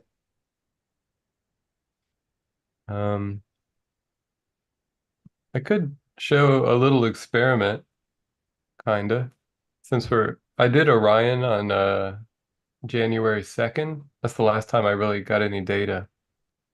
But I imaged it both a little bit with RGB filters and then also in narrowband. And the one I posted was in narrowband, but for fun I went back and did the RGB, and it has some weird artifacts, and I was curious if you guys have seen this. Maybe you know what it is. John, I had a question while you're grabbing that. Yeah, I do your had a thing. question on that M42 image.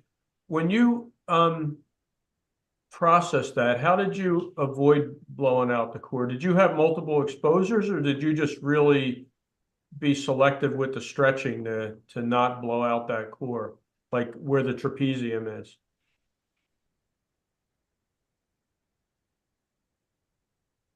Was that for Tom or for That's for you. for me? Yeah, that was for Yeah, on you, that John. Hubble palette shot you Yeah. posted. Yeah, was that a sort of a HDR type composition, or was it This just guy. very selective Yeah. stretching? Yeah, that one. So a couple tricks I used. So right, this composition right here is just 2 filters only. So it's HA and O3. And my camera, like we were talking about in Mo, you hit high conversion gain at gain 100 or whatever. My camera is a little bit weird, and there's a couple knobs. You have the gain, you have high conversion gain, low conversion gain, and there's another mode called extended full well. And I experimented. I haven't seen much online about it, But you can actually go use high conversion gain, which brings your read noise down, but then kick on the extended full well, which brings you to about half the gain, but your read noise is still pretty low. Oh, And wow.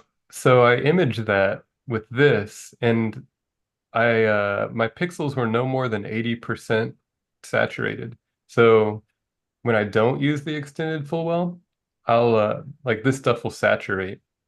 So none of the pixels were saturated, remarkably. That's wild. Are your sub-exposure lens? So for this guy, I think I was using 2 minutes with a 4.5 nanometers. So narrow, but not the most narrow. But so it was a combination of don't saturate any stars to begin with, and then judicious stretching. Okay. So I did cheat a little bit. I think I went in Photoshop and pulled out some things. Oh, the other weird thing. So these stars in this image are from the RGB data. Oh, okay. And that's what I wanted to show you guys. Yeah, yeah. That's why they're nice and clean, why they're white. Yeah. So, and it did pull some of, you can see more of the reflection nebula, the Running Man, and RGB. But you can see this crazy graininess, this weird linear noise. Yeah. So this is like 5,000 1 second exposures.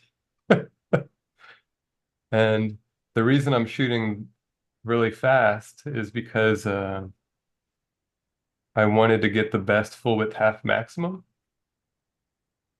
So if I do the dynamic PSF, see if it's going to do it. Yeah, it's a little bit. This is a stretched image. But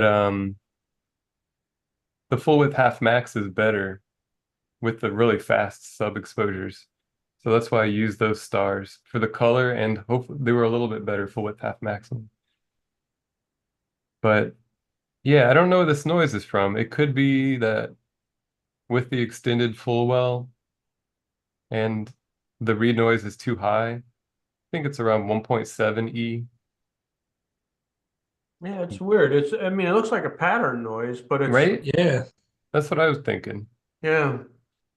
And I And haven't these checked. are dithered. Well, actually, well, That's a good point. These aren't as dithered. I was being a bit lazy. But they're so if it was long, they cover the dithered, whole frame. I don't think it's a dithering problem. Right? And they're all like so regular. Yeah. Yeah, right. I mean, they're think so even, too. So it seems almost like something with the sensor or it does. It does look like kind of almost like a read noise thing because if it's reading in rows, right? yeah. You'd And have this that is kind of distribution. right. It's like about 20 or 30 minutes of red, 20 minutes of green, 20 minutes of blue. I have a funny story. I did the red longer because someone pulled up at green lane and left their headlights on. And I assumed they were going to shut them off, so I just kept imaging a bit. But then they just stayed on. So I put on my headlamp and went over to this car and I was like, could you kill the headlights? And I couldn't see anybody in the car. Oh, wow. And then 2 seconds later, two heads pop up out of the back seat. Oops. And I just said, have fun, and then Yeah. walked off. And they Yeah. shut the lights off. But anyway, Oh, boy. adventures at Green Lane. Yeah. So this is kind of fun. You can see the trapezium in this one, but I think I did a little bit in Photoshop to pull that out. Okay. But Dan did it, a recent one. I guess there's an HDR composition mode in PixInsight. There is. And Dan shot like 3 different durations, like 30 seconds, a minute, 2 minutes or something. Yeah. And he was able to pull out everything. But I couldn't quite get more than that. Yeah, I saw Dan's and I thought that was interesting that he used that. I haven't had good luck with that. Even with multiple exposures. It just doesn't look like, it looks fake to me. I mean, I've seen this object visually The largest was a 36-inch f3 scope. Oh wow. And I have that image, that kind of like thing burned into my brain, like Wow. what that really looked like. Because, you know, your eyes have so much dynamic range Right. that you can see everything. And it was the only time I ever saw color, like true Oh color wow. of M42 Right. was through that large scope. And it was a good mirror too. It wasn't like a crappy f3. And you know, you can only look at parts of it at a time, but if you zoom, like kind of panned around Hmm. scope, your eye was able to handle it. And That's amazing. I kind of find that tool, like that HDR tool, and I'm probably just not using it right, because I've only tried it maybe half a dozen times. And I've always like dumped the result and just gone in and done it with selective stretching and then some Photoshop Yeah. merging, like a hand HDR using the other exposures. Yeah, that makes sense. I kind of process each one separately, and then I do a selective masking. Okay. Yeah, it's a lot of work. I thought about going back and trying some more things, but it's a lot of work. I And think this is honestly, amazing. I was amazed when I saw it. I Yeah, didn't this get has a real comment 3D. on it, but I was amazed when I saw it that you were able to not blow that out and have a nice gradient. yeah, yeah, Yeah, it's an impressive shot, that's for sure. To me, this has a 3D look where the yellow browns in the center look like they're down deeper, and yeah, the white kind of wraps around it, like it's right? Yeah. like you're I looking into it. exactly. I wish I could pull some of this out. Maybe the O3 was too strong because you can't see down in there almost. Even in like your 45-minute exposure or 30-minute exposure, Tom, you got a lot of that. There's a lot of shape under there. So, but random fun thing. There's a double here. This bright star is a double down here. I thought I Oh had really yeah, bad. I thought I look had at bad that. Oh, look coma. at that. Yeah. Yeah, come on, just that one star though. Yeah, yeah, Localized right. bad coma. Yeah, the coma on these stars is not doubles. That's coma. But anyway, so that's just a little bit of That's backstory. cool. I'll stop on this. That's very cool. You know, John, going back to your other image where you're getting those interesting kind of streaking patterns. Oh yeah. I I took a picture, an image sometime back in the summertime and saw the same thing. In fact, I was just hunting around in my photo stack to try to find where I had encountered the same thing, and I'm not having any luck finding it. I may have I may have actually tossed it just thinking I did something I wrong. save all the mistakes. There. Well, and I usually do too, because and I just wish I was better at taking notes about what I did. Where is it? Yeah. Yeah, and then the other thing is finding it, because I seem to take pictures of everything. So I'm always looking for a needle in a haystack, but But you've seen something like that fixed pattern noise? I have, and I did use darks. I was going to ask you, were you using your 585 camera or was it your new one? This is my new one.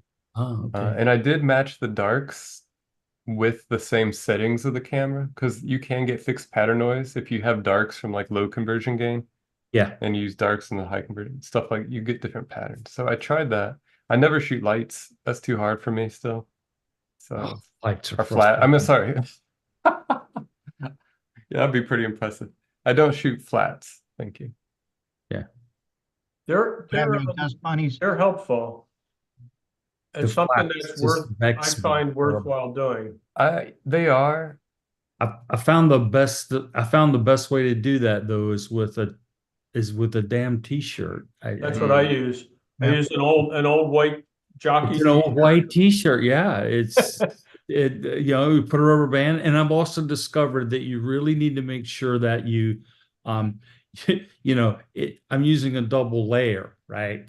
So Right. you got to make sure that it's smooth. Yeah, you have to pull it. Yeah, I Pull have it a around rubber the band perimeter. around it. Yeah. It's just- Yeah. So Yeah. I have since we're talking about that M42, I just opened up my folder I shot that in February of 23. And from my backyard. No filter on that. And Really? I have a processed 5-second frame. I have a processed 30-second frame. And then I have a processed 2-minute frame that I use to do an HDR composition. So I can show I think if I share that folder, I should be able to Yeah. just open those 3 files. Are they all like stretched the same kind of deal? Yeah.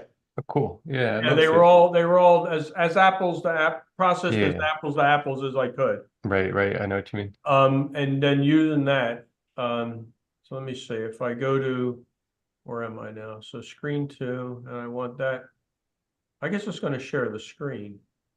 Okay, that's fine. So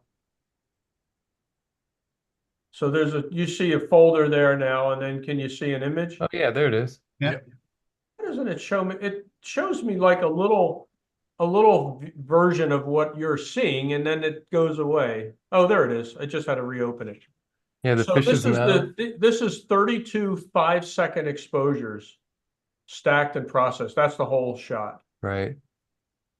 But if you zoom in on a trapezium, Right there.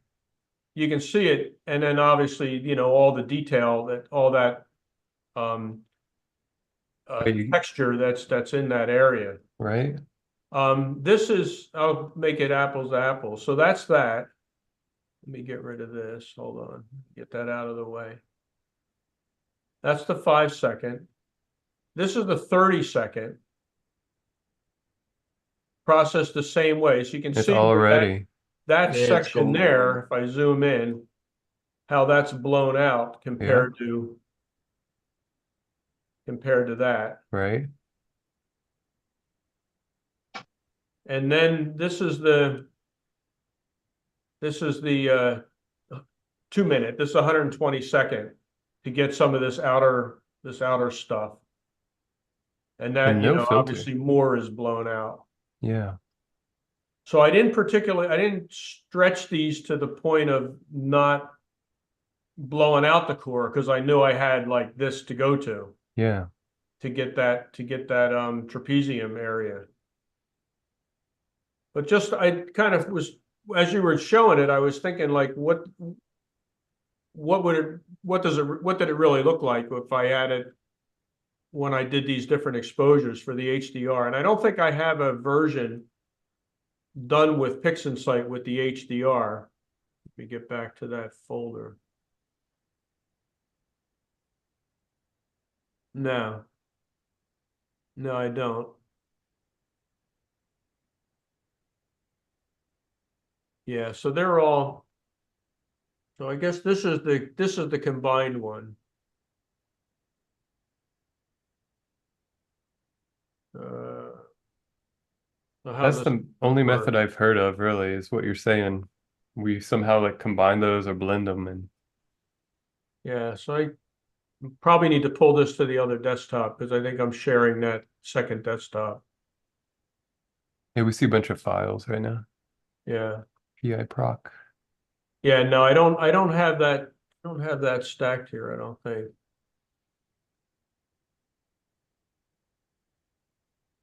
So yeah, never mind. So those are the individual processed images. I don't have the stacked one in here. I'm not sure where that is right now. I'd have to look for that. But anyway, just to see what the difference in exposure time can do for that. Like, that's Really? so bright. That object is so bright. Even a 5-second exposure is a fair amount of, detail. Yeah. Hey, Gary, Yes, what's a PSD file? Is that Photoshop? that's a Photoshop native file. Yeah, but that one wasn't. I thought it might have been the layers, the one that has the layers in it. Yeah.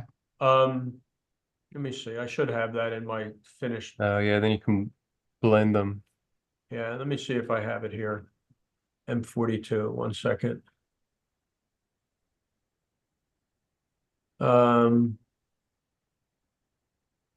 Yeah, this is it. This is the stacked one. I'll just share that file. Hold on. Let me get back to screen share, and then it's this guy. Mm.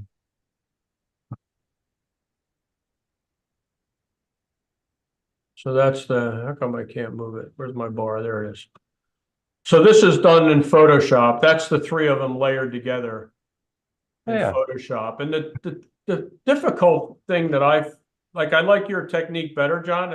I think I'll maybe try it again with really selective stretching, because the thing that's hard to avoid when you're doing a manual HDR are like these shadows here. It's really hard to get that mask blended so that you don't get those sort of dips in the brightness, dips in the luminance. Yeah. I mean, I'm okay with it. You know, Yeah. I remember this one. It's Yeah, I Actually, remember it too. I was using this when I was framing mine. This is what I had in my head with because you have the little box car up here. on one side. Right. So that's beautiful. The Running Man's so good on that too. The little He guy. really is. Yeah. It's amazing how you just don't see it at all through narrowband. Oh, I know. Yeah, it just goes away. And this was shot.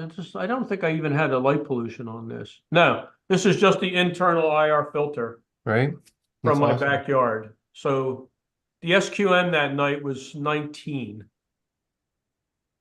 So it was a decent night. Obviously it's winter, so this was in February. Oh no, I'm sorry, this is December. This December 19th and 20th of 2022 from my backyard. Yeah, see, it's images like this one, Gary, that have caused me to go down this dark hole because I have the same telescope, and when I saw this, I just ran in, just showed my wife. I said, "Look," I said, "Gary has managed to get a picture of the Orion Nebula, and you can still see the trapezium in there." And I said, and now I know how much work's involved because I told her, I said, I'm just not going to get this with my little 585 planetary camera. I'm just not. But I wasn't disappointed with what I got. In fact, I was actually surprised with it Yeah. in November of 2023. But to me, I got a lot of as you described, a lot of the wispy cloud detail, which is great. But when it comes to actually being able to get the and still maintain the trapezium, I was like, that's tough. It's hard. I think it is. I totally agree with you, Stan, because it's that's when John, you posted yours without doing that HDR thing. I was kind of blown away because I'm thinking, how the hell, like, do you do it's like a really multi-level curves. So you're basically doing an HDR with one image by really teasing out all those outer layers without blowing out the trapezium. And to be fair, I'm not sure how linear my sensor is in this extended full well mode. So it's possible like compressing the bright junk in there. I don't know exactly how it works. Oh, maybe, because usually the full well depth goes down as you increase gain, right? Yep. So and then when you look at that sweet spot with like those that 100 gain sweet spot for that sensor, yeah, you're down to like, it goes from 50K to like 20 or 17 or something. It drops a lot. You I lose a mean, it's lot. like It's an almost it's a little exponential over a drop off. third. Yeah. Yeah. I think mine claims it was somewhere around 30K in this particular mode. Wow. Even and at about 1.7 E read noise. I wonder what it's doing. I wonder how it's doing that. I know, I haven't seen Maybe much there is about some it. compression. If you buy this sensor from other people, you can set the gain negative. So you can go to like negative 25, and that puts it in this extended full well mode. But I haven't seen anywhere where you do it with the HCG. I don't know. Interesting. Yeah, I'm yeah. still playing with it. Do you have your image stand? Did you want to share it? I'll be glad to show it to you. Yeah. If you guys are interested in seeing it, let me. Yeah, that 585 is a decent sized sensor. You know, and Mhm. and so what it is, and you get you kind of right at for the 85, it's right at that 1 arc second per pixel size. I mean, Yeah. it matches up pretty nicely. Let me see if I, It also makes a good guide camera, anecdotally. yeah. That's what I'm using it for right now. Yeah, I used my 485 for a while. It's color, but whatever. When I was using that, when I kind of was going back and forth between off axis and like going back to my regular Yeah. guide scope. Yeah. I'm back to the regular guide scope and very happy with that. I'm gonna sit on that for a while. Yeah. So I'm gonna see if I can figure out how to, okay. Should be kind of bottom middle share screen button. Yep, I got it. I just wanted to make sure. So I did in fact find let's see. Can you guys see that now? Not yet. Not yet. It's not sharing. Oh, let me hit the share button. There it comes. Hey. There we go. There we go. So Okay. this is the one that I got those vertical artifacts. Yeah, I see it. Okay. And I'm also gonna say I have no clue what the hell that is Dead pixel plus there. That's a hot one. yeah, hot pixel Yeah. plus. But the thing is that I don't know. Like I said, I dithering. think No let dithering? me take There's another. no that hot look pixel at would be that. dancing if you were dithering. Yeah, let me take Like another that. look at They have that. little circles and weird things going on. That's how you know it's a hot pixel. Let me look at let's see, I got that. Bear with me 1 second.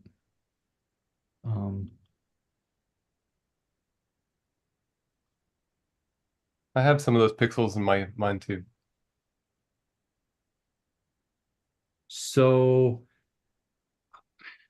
I can't remember. I want to say I may have actually gone back and redid my polar alignment thing with my mount. So I basically did the same picture again. This time what I did, let me go back and share this image with you all. So yeah. so here actually I have a Mac, so I've got the Affinity Pro or Affinity Photo. Affinity Photo 2 came out, and there were a bunch of macros with that. And I thought, well, you know what, I'll play with this a little bit because, and I kind of spent a lot of time watching YouTube videos. Yeah. And I was able to I felt like I was able to tease out a little bit more detail in the very center. Yeah, you could kind of faintly see the Oh trapeze. yeah. Yeah. But yeah, I'm running macros. I don't completely understand exactly what it is I'm doing now, but I was trying to follow the Affinity Photo 2 persons. I think his name, I can't remember his name right now, but he did a really good job of explaining what these things did. But the piece that I'm kind of, I know you have to experiment and figure out, okay, this worked. No, that didn't. I need to take that back out. And I just ran out of time playing with it at the time. But I thought, well, I'm getting closer. I was hoping that maybe I could get there. But That's awesome. those are Cool. the two I've done lately. How long were those exposures, the subs? Let's see. Let me go take a look at that. I want to say those were 30-second subs. I'm pretty sure they were 30-second Yeah. subs. I had that up. Yeah. Do you have any kind of filter, And Stan? I had, you know what? So for the last picture, I actually went back. I was playing with I decided to go, I felt like I went with the on the 585 camera, the gain you have to set it to 252 to hit Yep, the switch. zero read noise mode. Mhm. And so for the last image I did, I actually thought I got to thinking about that and I thought, I think what I want is to use the maximum well capacity of the sensor. And so I set the gain back down to 0 just to see what it would do. And Yeah. I was kind of happy with the fact that, well, I can sort of get the trapezia back out. I was hoping I figured it was a dynamic range problem more than anything else. So Yeah. Yeah, that's great. Play yeah, with those That is values. cool. And it's one of the most challenging objects, honestly, I feel. It For the really is. exposure. It is I so think easy and so. so hard. Yeah. You can It is. see it It's both, immediately. right? It's yeah, it's there immediately, but it is really hard to image. Yeah. Yeah, and the thing that gets me is it looks so beautiful through the eyepiece. And Oh it's yeah. Right. man, I just want to be able to get that on Yeah, a yeah, right. and it's boy, it's really challenging. But as an engineer and somebody who has a pretty high artistic side, this hobby is just the perfect blend of both of those things because Yeah. it is exceedingly it's the hardest damn thing I've ever done. It's challenging. It is challenging. Really Yeah. is. Yeah. Yeah. I But it's all found fun. one other M42 shot with that same setup, but with a dual narrowband filter Oh yeah. without doing HDR processing, but not different exposure time. So this is 29 30-second exposures. It's roughly 15 minutes worth of data. Okay. So let me share that one. Not Just- much compared to just what as a- Tom as a- shoots. As a comparison. So let's see. It's like half as much. Sorry, This is even below your standard.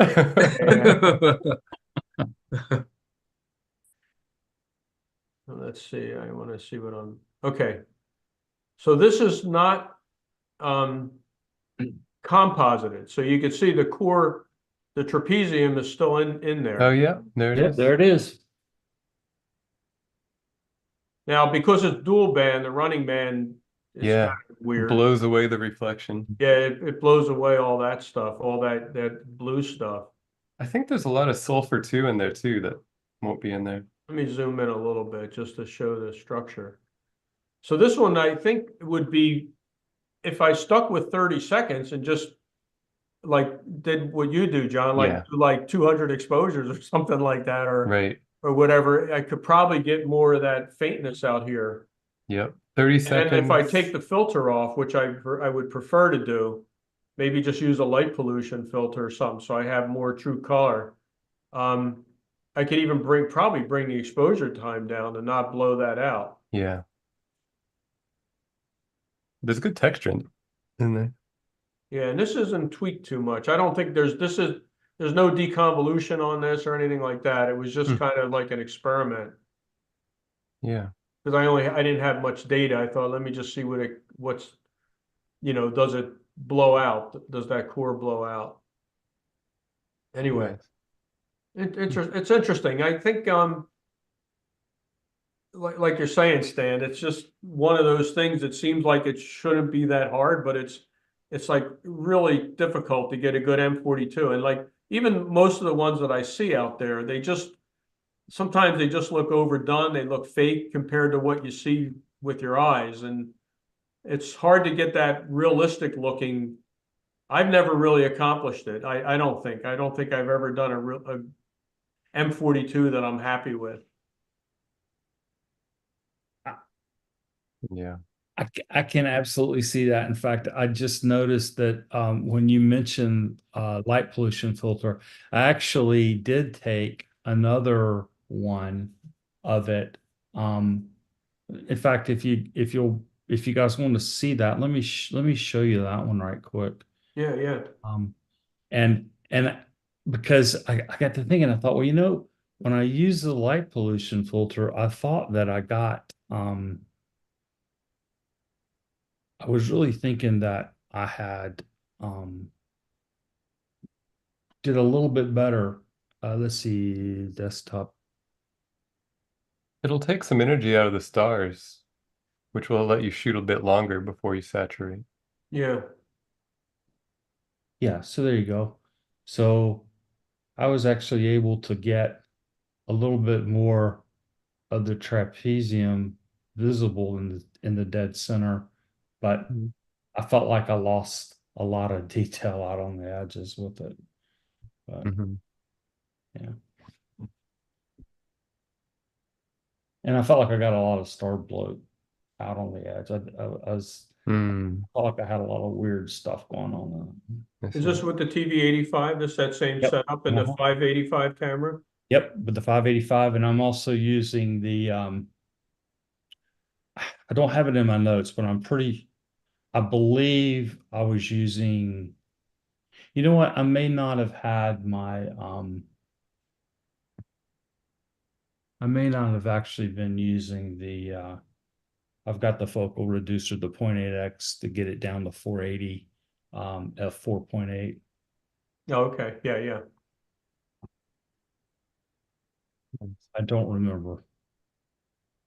And my notes were, yeah, I was really kind of playing around. And so I wasn't doing as good a note taking job as I probably should have. Something else I got to get better at. I find there's just a lot going on when you're doing it, you know? Even There though is. Yeah, there is. there's a lot going on.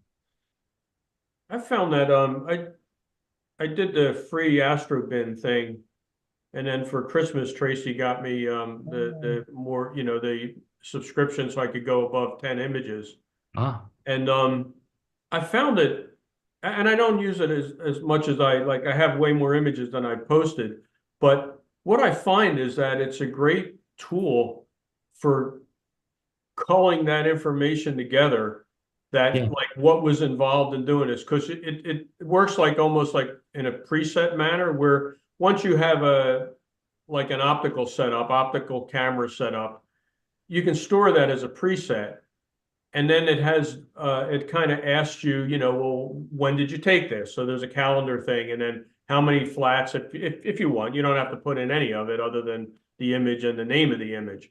But I found it a great way to kind of document what I did, because even though I take screenshots of stuff and everything, I'm really notoriously bad at going back and taking those screenshots off my tablet or my phone and putting them in the folder of that image. And I think, oh, well, I'll just do that later. They're all time tagged, so it's easy, right? Well, it's easy, but it takes time, and I don't feel like spending the time to do it. Yeah.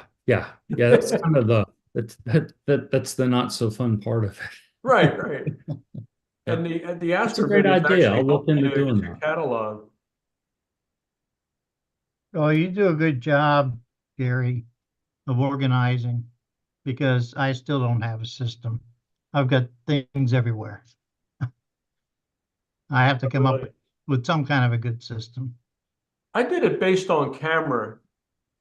I had my main folders are based on camera. Camera? Yeah, so I have like an ASI 485 that I use for planetary, the color one-shot color. So that's all my planetary stuff. Then I have the ASI 533, which is the square, you know, the square sensor, the 1-inch square sensor. And I tend to use that on my C9.25. And even if I use it on my other, or if I use like my 2600 on the C9.25, I still put those images under the camera. And I don't know, I don't know if it's just me or whatever, but I seem to remember better what camera I use to take something, because it's real easy. If it's a rectangle, if it's like, you know, a 16:9 ratio, I know it was that camera.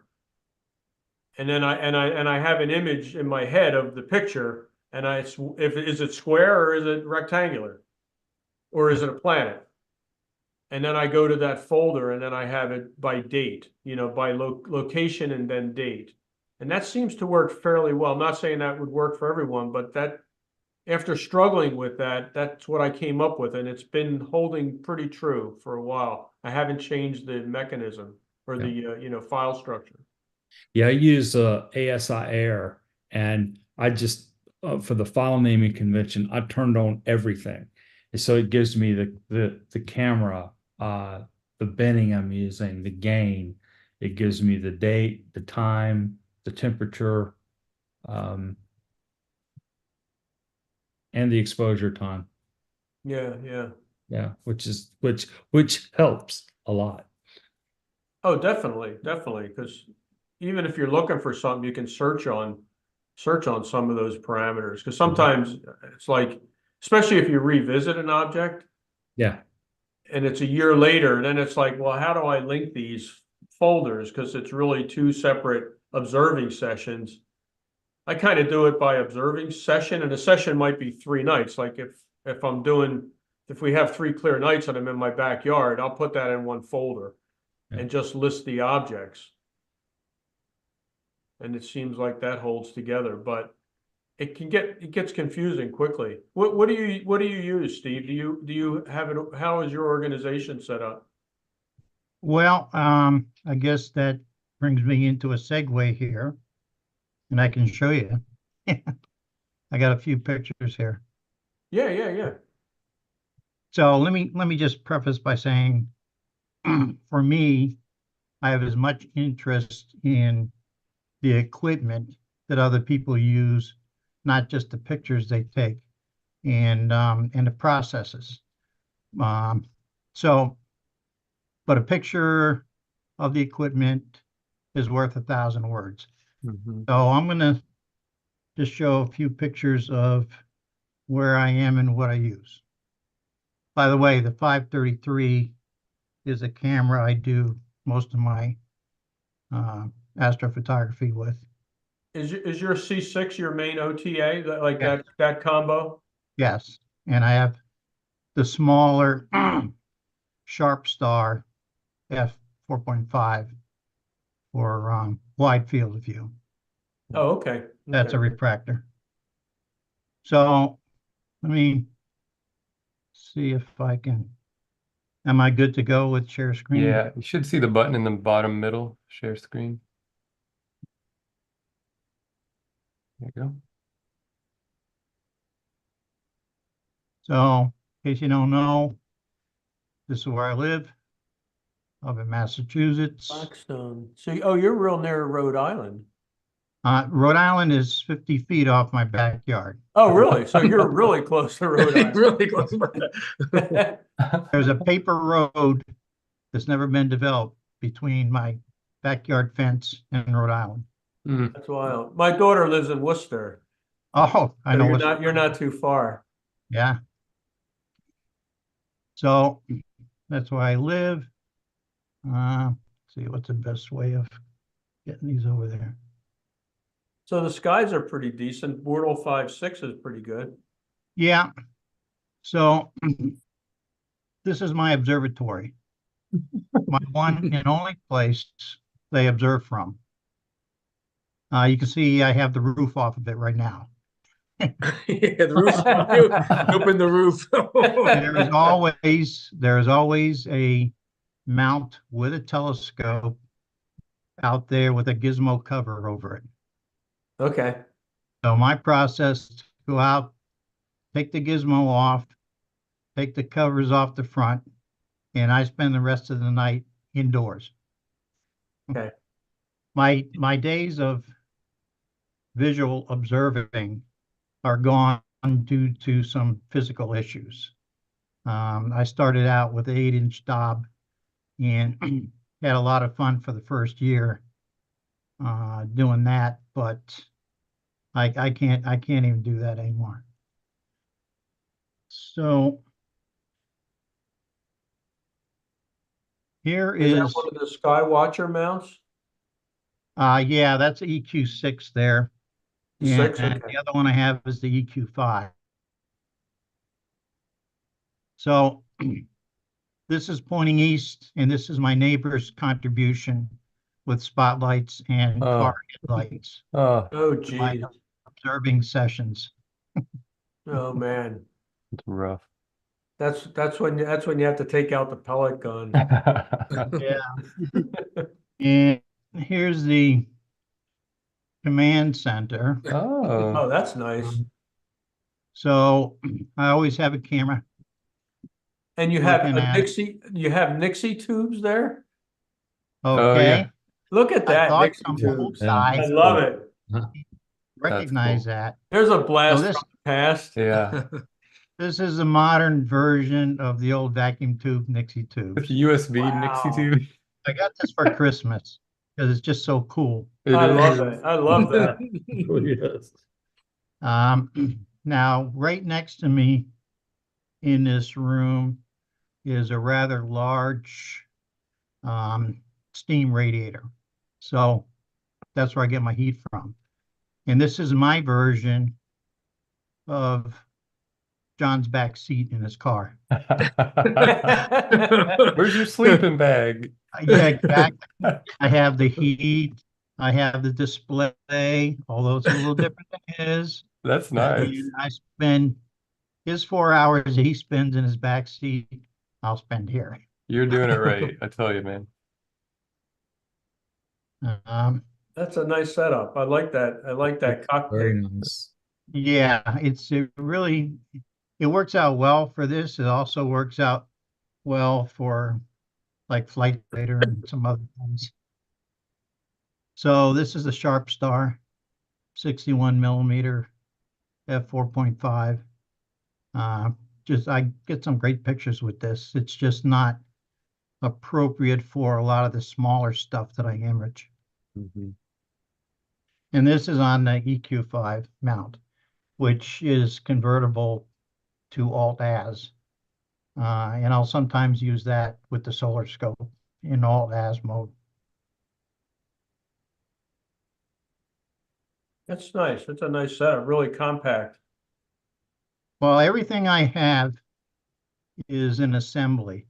I put it on a large base plate, so all I have to do is pick the plate off and put the next scope on, which has its own, is mounted with everything on its own base plate.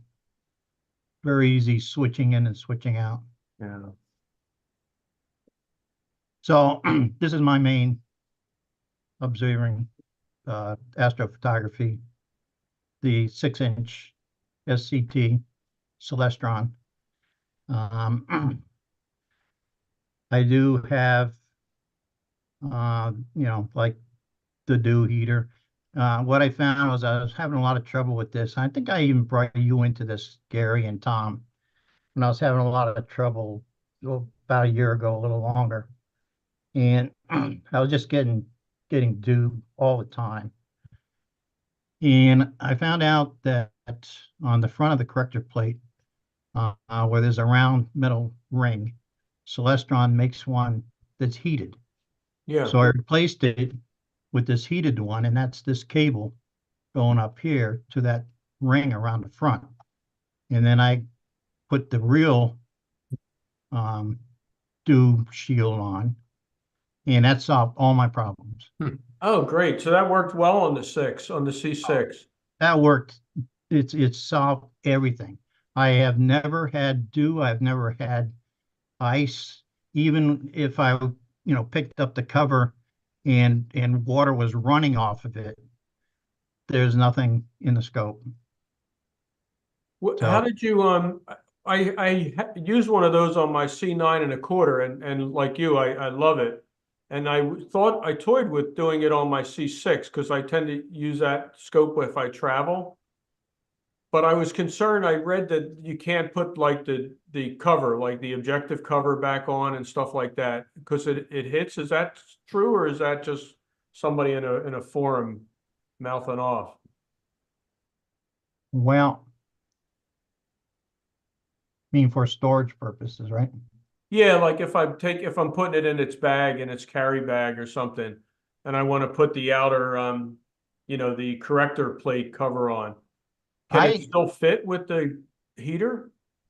So the heater cable just goes into the shield here, and I think you could tuck this inside. I don't know. I'd have to look at that because it's been so long that I've had this shield on it. Yeah, I see what you mean. Yeah, because you leave it kind of set up, right? So you're Oh, just yeah, yeah. yeah. The gizmo cover goes over this and it just stays outside all the time. Yeah. So I'd have to look at that, and I can look at that and let you know. Yeah, that'd be, yeah, if you get a chance, no big hurry, but if you get a chance, because we have some upcoming travel. It's like 4 months from now, or three Right. months from now for the eclipse. And I wanted to bring my TV85 and my C6 on that trip. And so I need to kind of figure out something by then. But right now I just use an external, like one of the aftermarket anti-dew tapes, the heat tapes. Yeah. That's a nice setup. That's really nice and compact. Mm-hmm. Now they don't. You see the kind of focus on this. They don't make one for the C6, so I had to customize this and Rube Bolger it on there, which there's not enough clearance in between down here. So I got a couple of these different attachment sets and put them together and then extended this out so that it would work fine. I don't Oh, I know if see. it's an Yeah. EAF or not on the C6. You just used an extra piece of rod to connect Yes. them. Right, and an extra piece of rod, and I had to actually for this coupler I had to drill the hole a little bit bigger. Yeah. Few Okay. minor things. So And that's the 533 camera on there? this is the 533. Interest about the 533 is I dropped it. This whole thing slid off and it Ooh. hit the back of the 533 and it stopped working. So after a lot of effort, I found the board was cracked. And I found a board in Germany from a telescope shop out there, and waited 6 weeks for it and got it back working again. But my heart sunk when I did that. I bet. That'd make you sick. Yeah. So this is the Solar Max solar telescope, which Coronado, I think Mead owns this now. I think Mead bought Coronado. I think Yeah. so. Solar Max 2, 60 millimeter. Tom, is that the same diameter as your solar scope, a 60? Mine is a 60, yes. 60, okay. And is that the same with Wayne? Is he using a Wayne 60? has a 60 lunt, mine's a 60 lunt. Wayne's and mine, I think, are almost identical. His is pressure tuned, mine's pressure tuned as well. Okay. So 60. It's amazing the sort of the detail, the resolution you can get with those 60s. Yeah, it's a big difference than like a PST. There's a huge difference there. I mean, the bandwidth is much tighter. It's about 7/10, but at 60 millimeters, it's surprising what you can resolve. You know, it's Do you image with this, Steve? Do you do imaging with this too? I do not as much as I would like to, because I don't have it permanently set up outside. And since this picture here of a visual configuration, this is now, I have this all remote controlled from inside the house, whereas I have Rito controlled servos on this arm and another one on this focuser with a band going around it. So I can control those two functions from inside the house. Oh, that's cool. He's done it before. So you can tune and focus from inside? Yeah, well, it's hot outside, you know? Oh, I know. it's It's cold, it's hot. There's all kinds of problems All going kinds outside. of problems, all kinds of climate problems. Only Yeah. crazy people go outside. Right. Only thing out there is the sun. All right. So the last thing I have as far as equipment is concerned is this is the new homemade scope. Yeah. It's 6-inch f6. Everything here is 3D printed Wow, from that's 3D impressive. behind me. There's ribs in here, 6 threaded rods, mirror cell. I like the stripes in the back. That's cool. Yeah. Yeah, unfortunately, I kind of ruined that piece and I reprinted it all black. But anyways, since you just said that, I'm going to have to print it again. Yeah, right. Try it again. So I've had a lot of trouble, and I think I brought it up with the guys in the past, with the mirror, and I had to redesign that whole section back there. So it's ready to go outside for some more testing, but it's cold and there's snow out there and there's ice out there, so it's going to wait till March or April. What's the focal ratio? It's pretty long for a 6-inch. 36 inches. Okay, I gotta do that. Then have sticks. 6-inch F6, it is an F6. Okay. That's awesome. So It's this nice. is again was designed to never see an eyepiece. This is, camera only astrophotography with ASI air controllers. That's cool. So That's nice. Nice setup. I like the carry handle too. Mm-hmm. yeah, Is that so 3D printed? cumbersome without some way to carry it. Just really is. Yeah. Is that 3D printed also? The handle? Yes, it is. That handle is 3D printed. That's correct. Nice. So I have this whole month has been just horrendous as far as Yeah.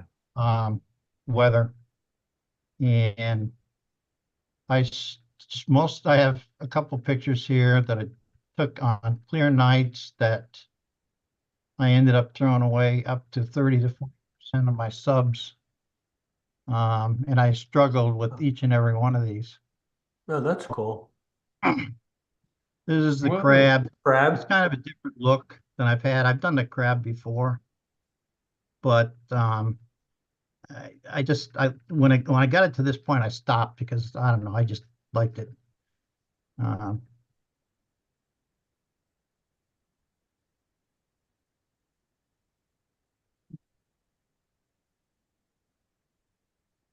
So this is the fossil footprint, and I've done this one before too, but what I like about this one is it came out kind of 3D-ish in the middle.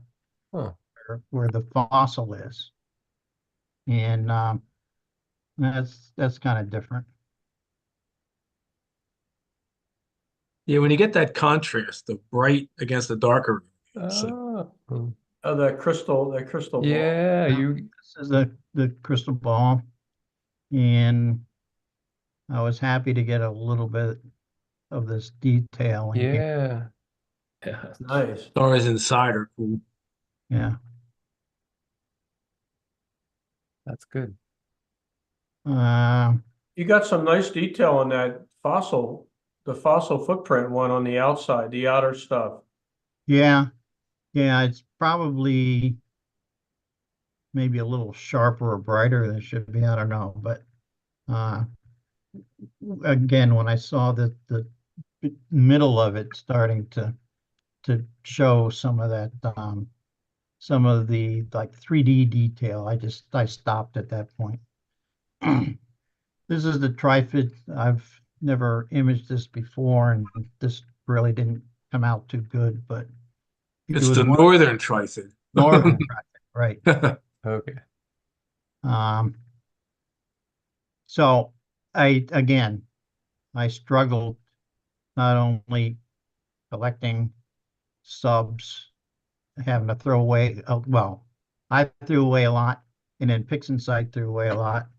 And then I struggled to finish some kind of processing on each and every one of these actually from this past month. This is just was a bad month.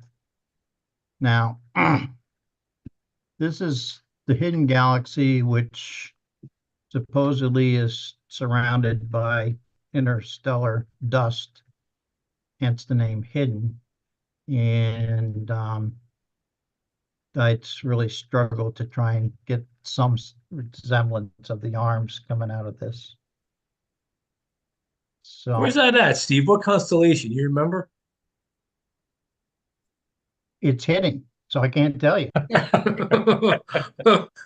That's part of the challenge. Oh, I have to look it up. I don't know. It's called the Hidden Galaxy. C5, it's a Caldwell.